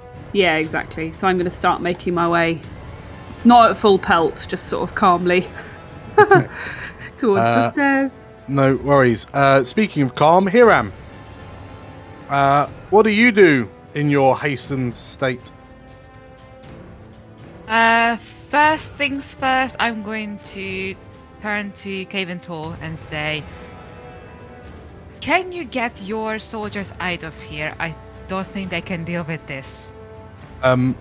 We will do our best to do so. And Caven looks to you and he looks to you and he looks to the mess, the carnage out the front of this building, and but we have to, and you see like his hand shakily reaches for his sword handle, and we have to defend this. We have to defend this in the name of the king. You should defend your soldiers in the name of the king. You are no use to him dead. Let us deal with this. And he looks at you and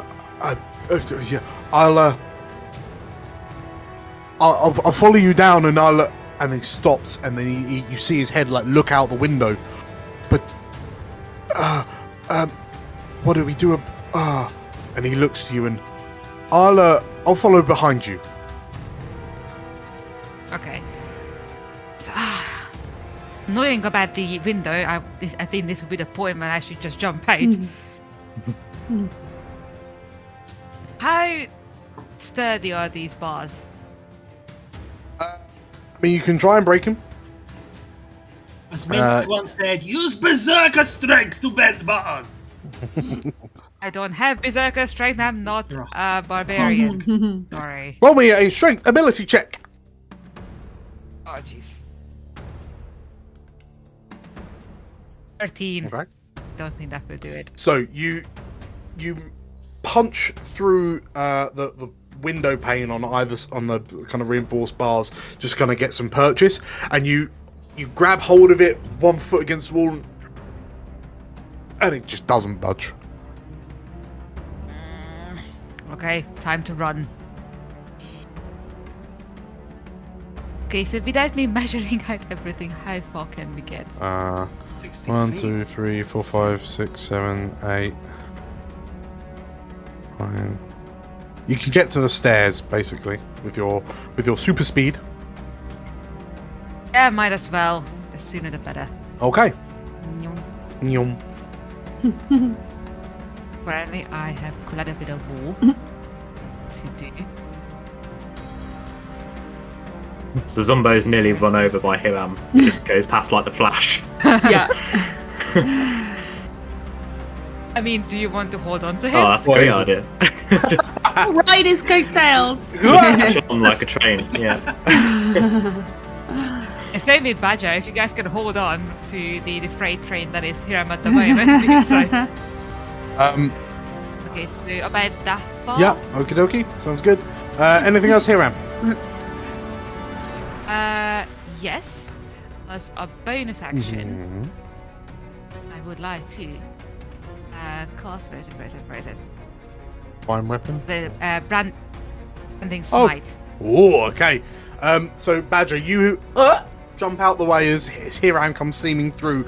And as he goes along, you see him draw Argentis from its scabbard, and then with a flick of Hiram's wrist, the blade kind of ignites in this bright, fiery radiance. So Hiram, if you want to go a little bit further, you can actually take a dash action as part of haste. I thought this was part of dash. It doubles your movement, but you get an extra action which you can use to attack, or you can use the dash. Oh, excellent! I am going to go even further then. Is Zumbo holding on to Hiram? Is that something Dumbo could have done, Dan? Quite possibly, yeah. Oh my gosh, he's lit up like a Christmas tree.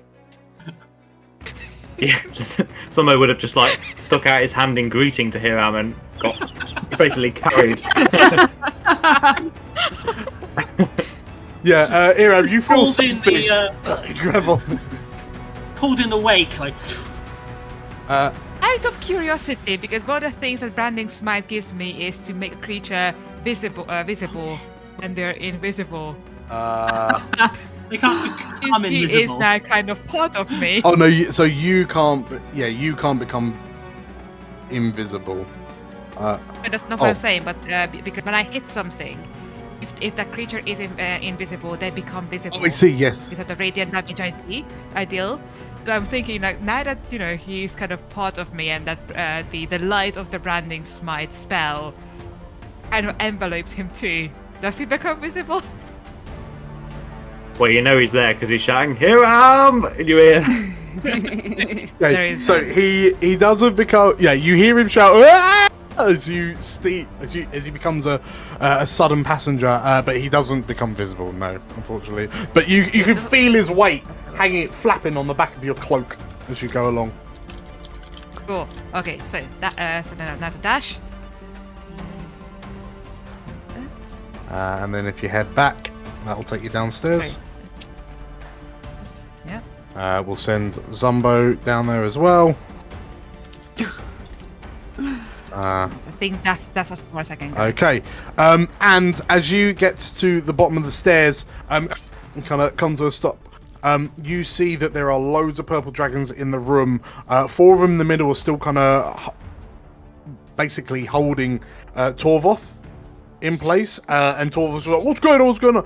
The other dragons that were there have just kind of they're kind of rushing over to this door in the corner, and you can hear the screams of dying men and women inside that room, and it's not a calm death. Oh. Whatever's in there is making a mess. And that's it for Hiram.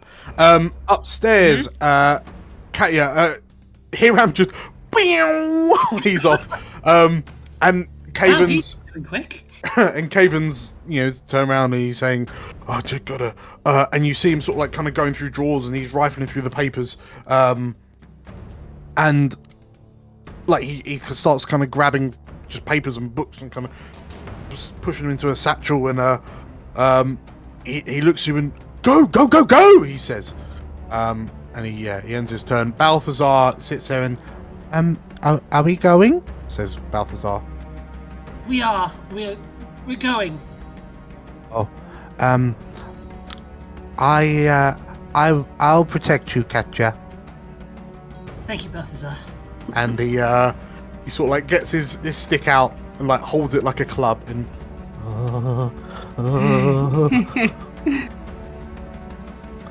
This way, he says as he starts tiptoeing out onto the hallway. Draw. Katya looks to Draw. Draw, protect Balthazar. And the dog barks and goes after Balthazar, and you hear "Ah!" from outside on the landing as this dog comes running out. And finally, Slate, did you ratify? I mouseified. You mouseified.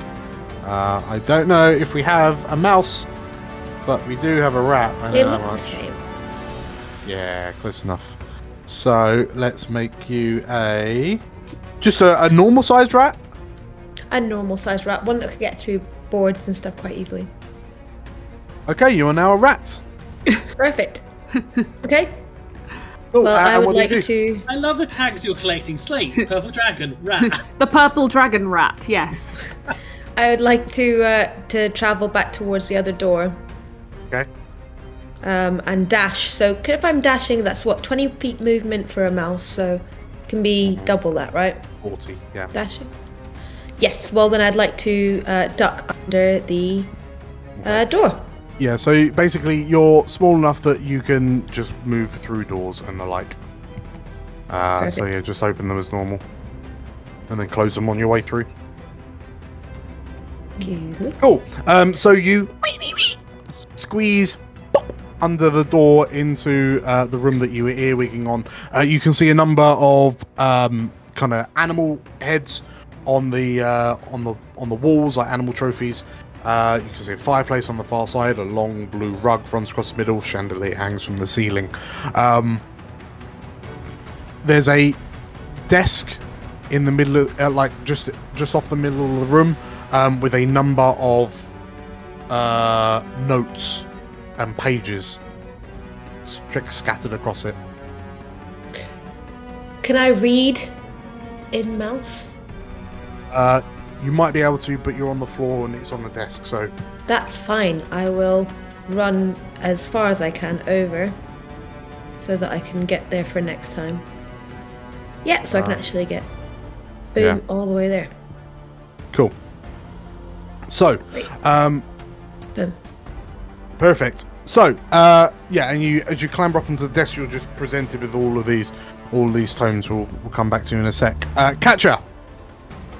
Katya is going to 5, 10, 15, 20, 25, 30. She's going to move up to join with Balthazar. And what can I do? Not a lot, really, at this point. I will actually dash.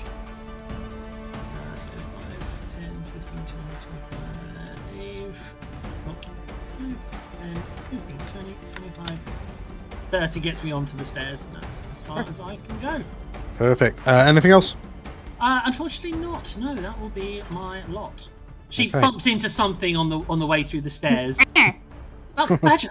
There you are! Badger? Hiram. Downstairs, you hear the sounds of people meeting a grisly end. The sound suddenly stops, and you hear, like, in this room, stood where you are, you can just see all you can hear is the breathing of the purple dragons, who they've got their shields up, their spears out, and they're looking at the door in the corner. And you hear one of them shout, "Hold." Sorry, as that happens, the door on the far side opens, the Telsor comes out, sees what's happening. What's going on? Like, as he says, "What's going on?" and distracts the purple dragons, who look over. The door in the corner bursts open. Oh. And no. This black reptilian thing bursts through the door. As it goes, like, as it comes through the door, like, the wall splinters, the door is blown off its hinges, part of the wall splinters out. You watch as it lunges at one of the purple dragons.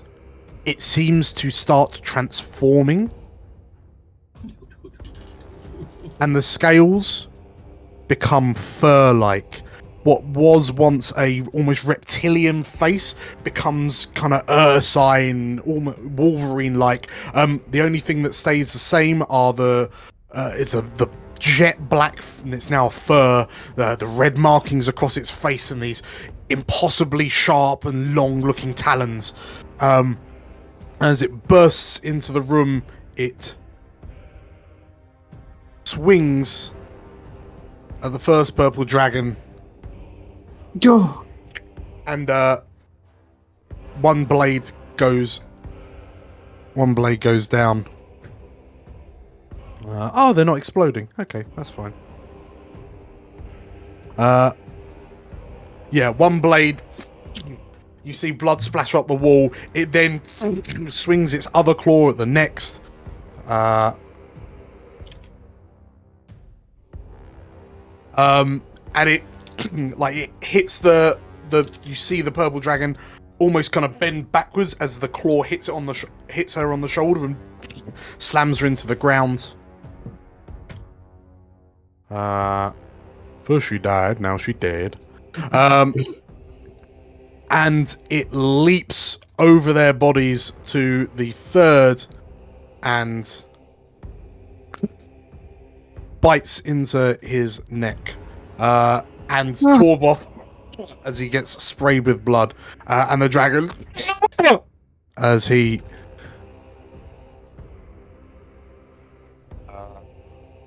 whoop. Yeah, and the third purple dragon is flung across the room by this beast. As it looms over you, steps into the room, and...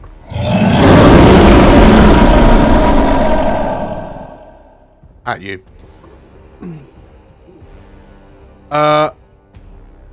Torvoff, in the confusion, the purple dragon sort of like jump back at the beast, and Torvoff takes one look at this creature and makes a break for it. As he goes to run through the door, the creature turns round and gets a bite on Torvoff, hits him, and Torvoff, as a huge chunk is taken out of his shoulder. And he, what the? Out of my way, he says, as he barrels past some of the purple dragons. However, roll the con save. Just real quick. 6. Cool. Yeah, and Torvoff attempts to start running out of the room. Zumbo. Yeah. So I guess I've like dropped on my backside off Hiram's cape. Yep. And I'm gonna kind of like bum shuffle my way through his legs, to get there. That's 5, 10, 15. Oh, okay. It's moved there, is it? Okay, 20. No, it's there. Cool. So yeah, taking out my rapier as I do so, and I'll go right there. So that's 5. 15. Okay, yeah. So I'm going to give it kind of wind up my arm and give it a good thrust. Okay. Get advantage for being invisible. You do, yes. Awesome. Okay.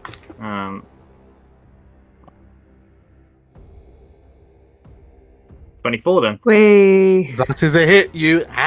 As you lunge at it, you manage to, the blade, you feel your rapier hit the skin of this thing, and like there's heavy resistance. The skin on this thing is unnaturally thick and hard, but you manage to puncture it all the same. Awesome. So that is 11 piercing damage and 7 thunder damage. Okay.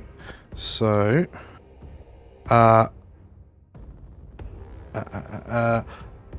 and then a mighty 2 extra damage. Cool. So you and jab at it, and the creature roars as you rematerialize. With your rapier point stuck in its flank, and it roars in pain, and its arm swings wide and backhands you for 16 slashing damage. Okay. That was a 30 to hit. Hands me through the door. Yeah. In fact, the blow just knocks you through the door, and you land in a crumple. And as you hit the ground, and you're upside down, looking up, you can see this purple robed monocled lady that you saw upstairs, like on the stairwell, and she just like lets out a little squeak as she sees you come flying in. Just look up at her and go, "Mom." Okay. Anything else, Zumbo? No, I think he just kind of catches breath on the floor, I guess. Okay. So as you, Mom, she, out the way, she says, and she almost all but kind of kicks, like slides you across the floor with her foot as she steps in, and then she like sees this huge creature. it doesn't look like any one particular creature, and like you've got a very good view of it, Hiram and Zumbo. It's like a Wolverine, a bear. It's like all of the above. Just looks like some sort of natural primal spirit of the force of nature, if you will. But more importantly, as this happens, the two war wizards run in and they look at their spells and think, "Oh, this is very close quarters, isn't it?" Right. Well, we'll start with one of those, and. Pew pew pew, pew pew pew. We're helping. Yeah, magic missile. And the Alaphon also holds her staff out, and will she have that? I don't think she would have that. Right, beg my pardon. She's also gonna do the same. Hooray! Pew pew pew pew, pew pew pew pew. So. Yeah, the two wizards burst into the room, and you watch as a number of purple, diamond-shaped missiles kind of fly out of from both sides of the room and impact into the beast, which kind of roars in pain as the missiles kind of impact on its fur, and like the smoke clears, Hiram, and you just see this creature kind of loom, and it seems to have gotten bigger in its rage. Badger. Badger's gonna run down the stairs. 5, 10, 15, 20, 25. Oh, hello! Oh no! Yeah, there is a thing. Yeah, there's definitely a thing. There's a problem downstairs. Right. Not a problem at all. I like your optimism. Yeah. So from where I am, I can attack this thing. So I'm going to see if I can get in an attack with advantage with one of my unarmed fiery fists. Mm-hmm. Is that okay? Yeah. Okay. So advantage, yeah? Yes. It's 23. That is a hit. Fab. It's 10 fiery damage. Does it look bothered? 10 fire damage. It roars as the fire jets out, and then it turns to look at you, fixes you with these piercing yellow eyes. And with a bonus action, I hold out my tattooed arm, and silvery tendrils start spilling out of it towards the space on the opposite side of the beast. And a spiritual form of a Githzerai monk appears and cracks his neck and prepares to take a hit of his own. Okay. And Hiram, you watch as these silvery motes of light coalesce into the form of a Githzerai, and as he materializes and... You just muted yourself, Dan. Thank you. So, Azarad does a 23. That is a hit. And it does 7 force damage. Okay. And the creature is rocked forward by Azarad's blow. And then I think he's going to do... Wait. Can he take my bonus action as well? Okay. So he's gonna take my bonus action hit as well. It's only a 14. Okay. And Azarad sort of like punches with one and then brings his leg up. But as he kicks it, this beast with unnatural speed drops to all fours, and Azarad's leg sweeps over it. Okie dokie. And I think that is everything. Oh no! I did not get that last attack because I used my bonus to summon Azarad. I'm so sorry. Fine, that's so fine. that didn't happen anyway, but yeah. Gone. Thank cool. you. Next up, Hiram. Right. At least he's close. Mm-hmm. She? I do not know the gender of this beast. Yeah, it would be a bit dangerous to check as well. Actually, I am going to step here. Well, I'm hasted. Let's hit this The guy. creature looks at you and So first attack is a 9. Actually, you know what? No, I get to hit him a couple more times. The second attack is a 16. I'm going to use my bardic inspiration. Ooh. Good thinking. Take that, a 19. okay. So you bring your first blow in, and it like almost slides across the floor, and the sword hits on the ground. As you then use the recoil to then bring your sword up for a second strike, you hit it on the flank, and like the sword catches on the fur. And as you put that extra bit of oomph in, the sword slides through, and you see blood splay out. Okay, so that is 8 slashing damage. Also, I am going to cast Smite at the same time. Okay. First of all, 8 for the attack itself, and I think it's a 2d6 with the branding Smite. Let me double that's check correct. that. Yep, so that's 2d6 of radiant damage first things first. Extra 10 so radiant damage, and then from the first. The 3 was your bardic, wasn't it? No, wait. Was it D6? The 3. Yes. Yeah. Okay, The so 3 18 D8, damage from the base attack, and then your smite.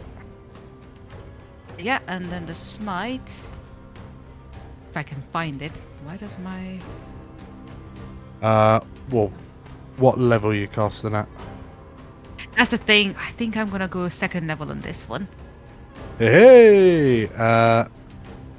Yeah, I haven't written it out. So it'll be 3d8.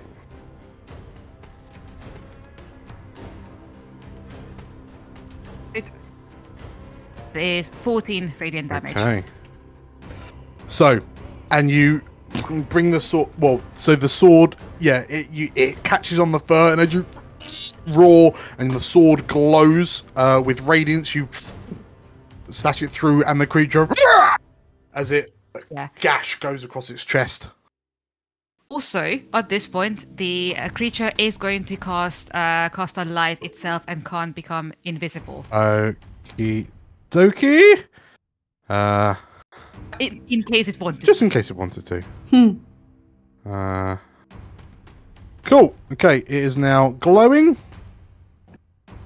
Boom. Anything else here, Am? I assume you have one more attack.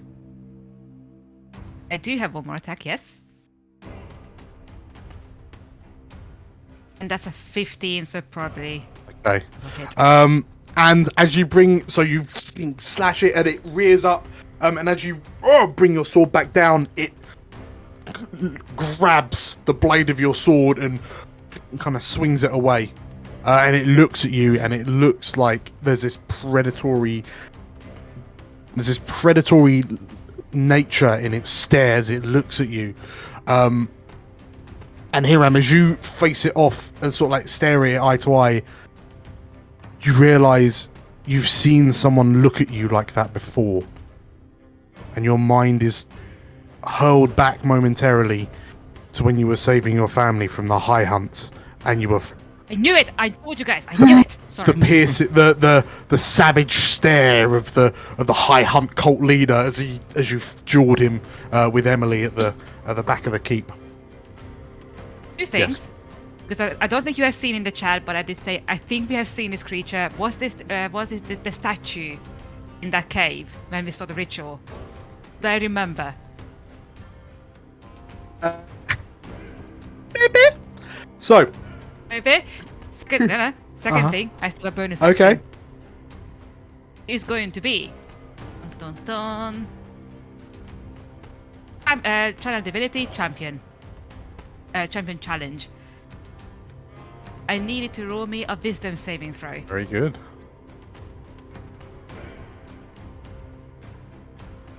Oh, god damn. Yeah, I think that's enough. As you kind of reach out to the creature to command it to fight with you, the look of murderous rage, you realise that's not happening. It. I tried. So, yeah, Caveman Tall's doing some stuff. Balthazar. Katya. No. Oh no. Wait, Katya. Wait. Hold up. But okay. Then this way. It's this way. Katya. Best if we stay up here. And Drool? Drool? Where is Drool? Where have I got? I'm over there. 10, 15, 20, 25, 30, 35, 40. And then I guess he's going to dash? 5, 10, 15, 20. To about there to give Balthazar some room. So he's going to dash in, like, get along the carpet. Falling over at one point. When he gets back up on his feet, he's standing in front of the Beast of Marlar, and he probably figures out what he's meant to do first, and then falls into the usual snarling pose as he figures out it's time to fight. Okay. So that's his turn. Slate Purple Dragon Rat. So I'm Slate Purple Dragon Rat reading the notes on the table, and probably not being very keen, being like, ooh. There's lots of loud sounds around me, but I guess there's lots of loud sounds around everyone. Yes. So looking through, like, you climb up onto the books and you look at the tomes that the Allophons, like, it's in a scruffy handwriting, so it takes you a little while to kind of read bits.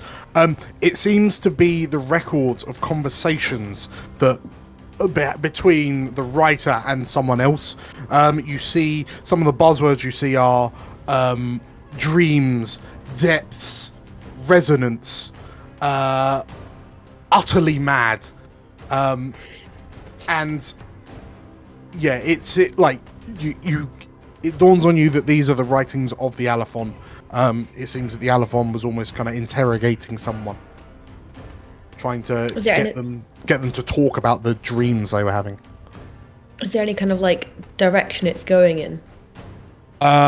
There seems to be some frustration on the Allophon's point, although she notes that the dreams appear to be happening more vividly, with greater clarity, with each passing episode. Is there anything of any... She starts by saying dreams, she then starts referring to them as visions. Ooh. And is there any kind of explanation of what these visions are? Currently unknown. Okay. I'll keep on sniffing around the desk if there's anything that's maybe elsewise. Can I look around and see what else there is there? Otherwise, well, this room just seems to be largely a trophy room, just seems like it's been once a trophy room that's been kind of colonized as a study for the Allophon. Okie dokie. I'll keep on going back down onto the ground and that way to the next door. Okay. Katya on the stairs. 5, 10, 15, 20, 25. You see a hellscape as you enter the room. There's blood and body bits and shouting, and there's this huge blood-soaked, jet-black furred creature, and it's on its hind legs with its arm up, and it seems to be kind of roaring at Hiram. What do you do? Oh, I have some choice here.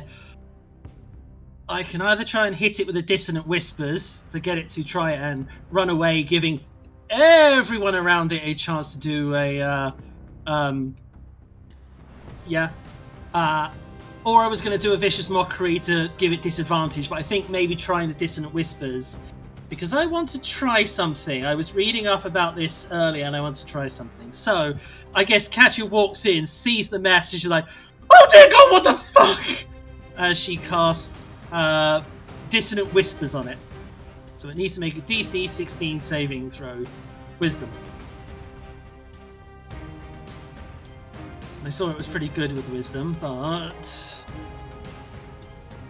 18, 19, 20, Wow. 22. I could do this. I might be able to do this. I'm gonna cast activate cutting words, and subtract a D8 from its saving throw. Okay. You need a 6 or more. I know. Gods of dice, don't let me down.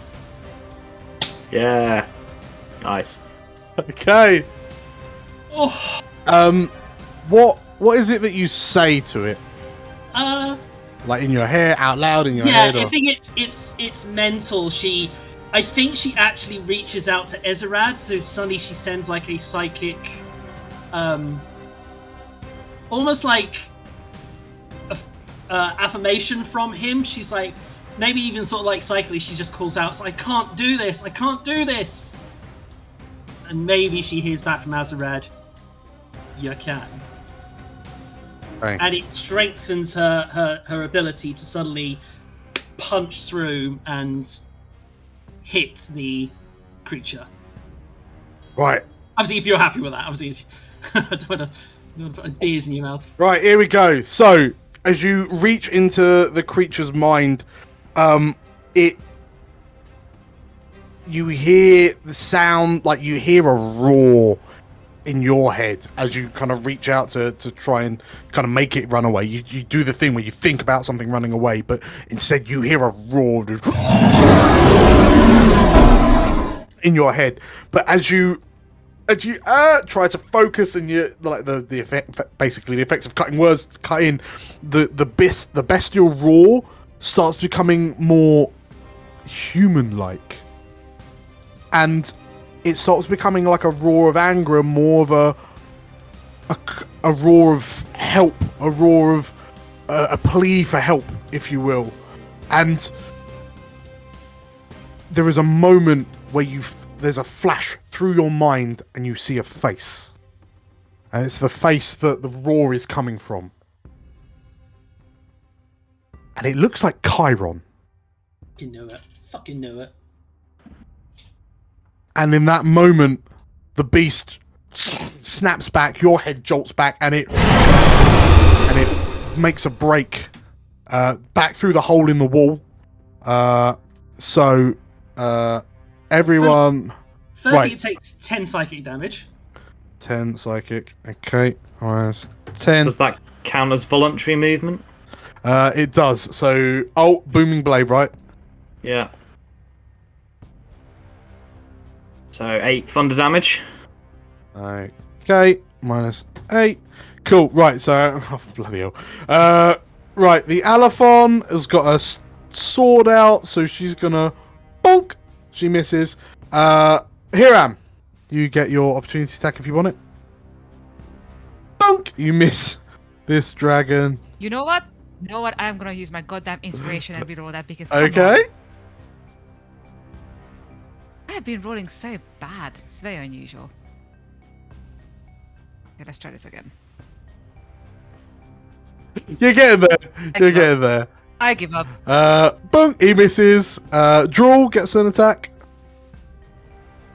Drawl misses. Oh really? Oh man. That Belgian misses. Azarad. 18. Wow. Azarad gets an opportunity. Azarad misses. Okay, so you just sliding off all the blood that's matted this creature's, matters this creature's fur. The fur now almost kind of plate-like in its hardness. And you watch Katya, well, everyone actually, as it runs and it makes a break for the as it makes a break for the outdoor world. So we can just delete that wall right there because it Kool-Aid guide through it. As it runs, you watch as it leaps out into the forest,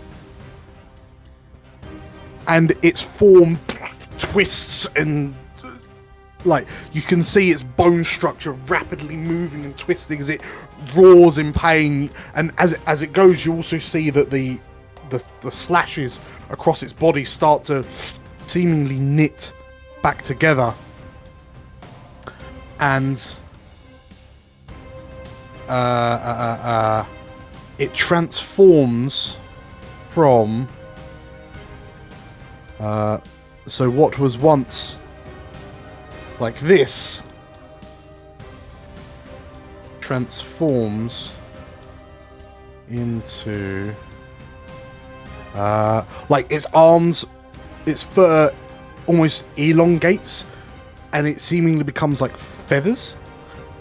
Its head narrows to a point and its snout becomes a beak. Its back legs kind of shrink slightly and it turns into a distorted, disfigured bird-like creature and leaps into the sky, and with a flap it clears the canopies. You hear branches snapping as it flies away under the effect of your spell. And with that,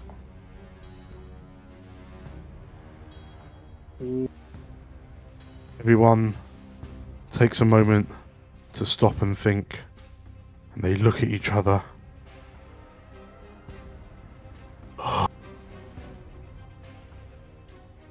And I think we'll call it there. Well. Julia, you muted. Yeah. Well, that was something, wasn't it?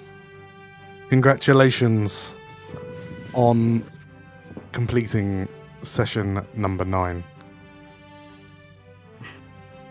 So, Elle, how do you feel about us looking into your background there? Why you gotta do it like that? No, it's intriguing. wait. I love Sorry. how you weren't even there for it. We're off being amazing. I know. I'm really like worried now. It's gonna end up being like, is Chiron like some? Sorry, Yeah, I you just suddenly turn up afterwards like, what's up, guys? Ah! Hey, I've got this bloody dagger on me, sickle on me. What's that about? Oops. Something. sorry, I've just remembered something. I'm real sorry, guys.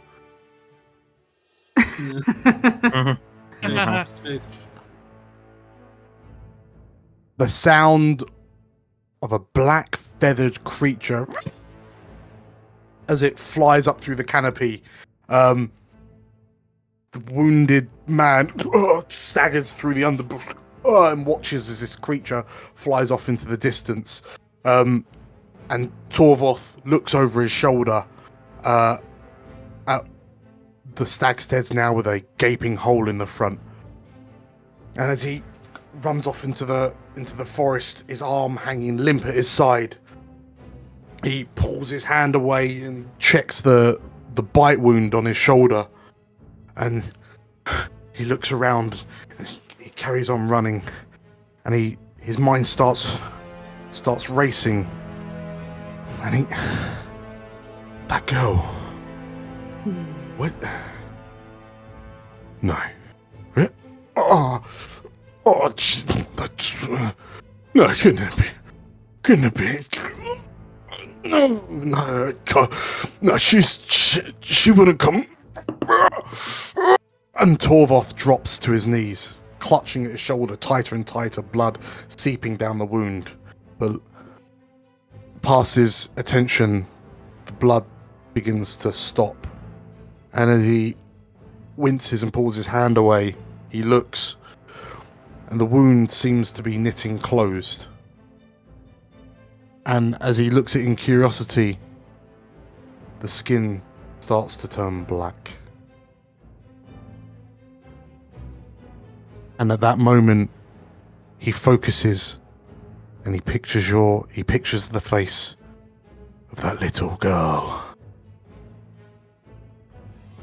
And as the memory comes to him, his eyes turn yellow and his mind is washed over with pure primal rage. And as he bends back and his spine reforms, he roars into the forest sky.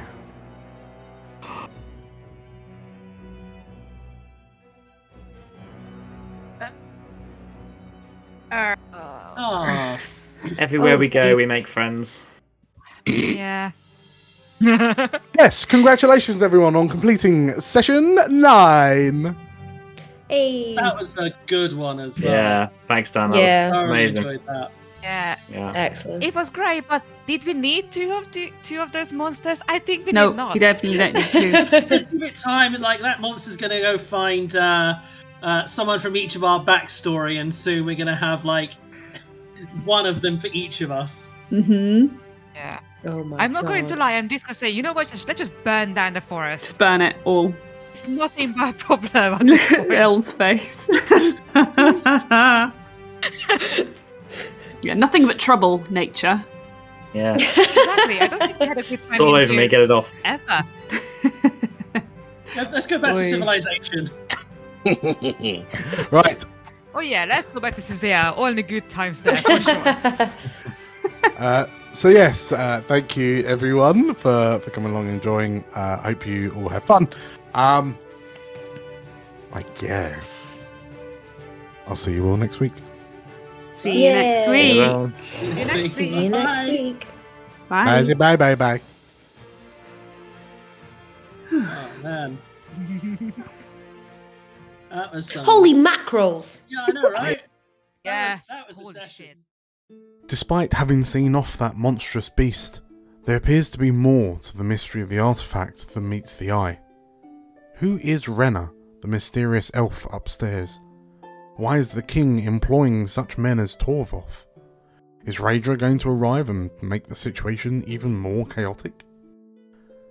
I wanted to take this opportunity to thank you once again for reaching the end of the video. It means a lot to us, and if you liked what you heard or saw, consider giving us a like and a comment down below. New videos are uploaded each week to the Explorers of Elsewhere channel, and very soon you'll be able to listen to the adventure on a number of podcast streaming platforms. You can get updates on when we're up and running with that on Facebook, Twitter and Instagram. Links are down below in the description. If you want more chaos across Cormyr, there's another video down in the bottom left. If you want to support us on the channel, the subscribe button here is one of the best ways to do it. Thank you for joining us. Stay safe, and as always, may the realms endure.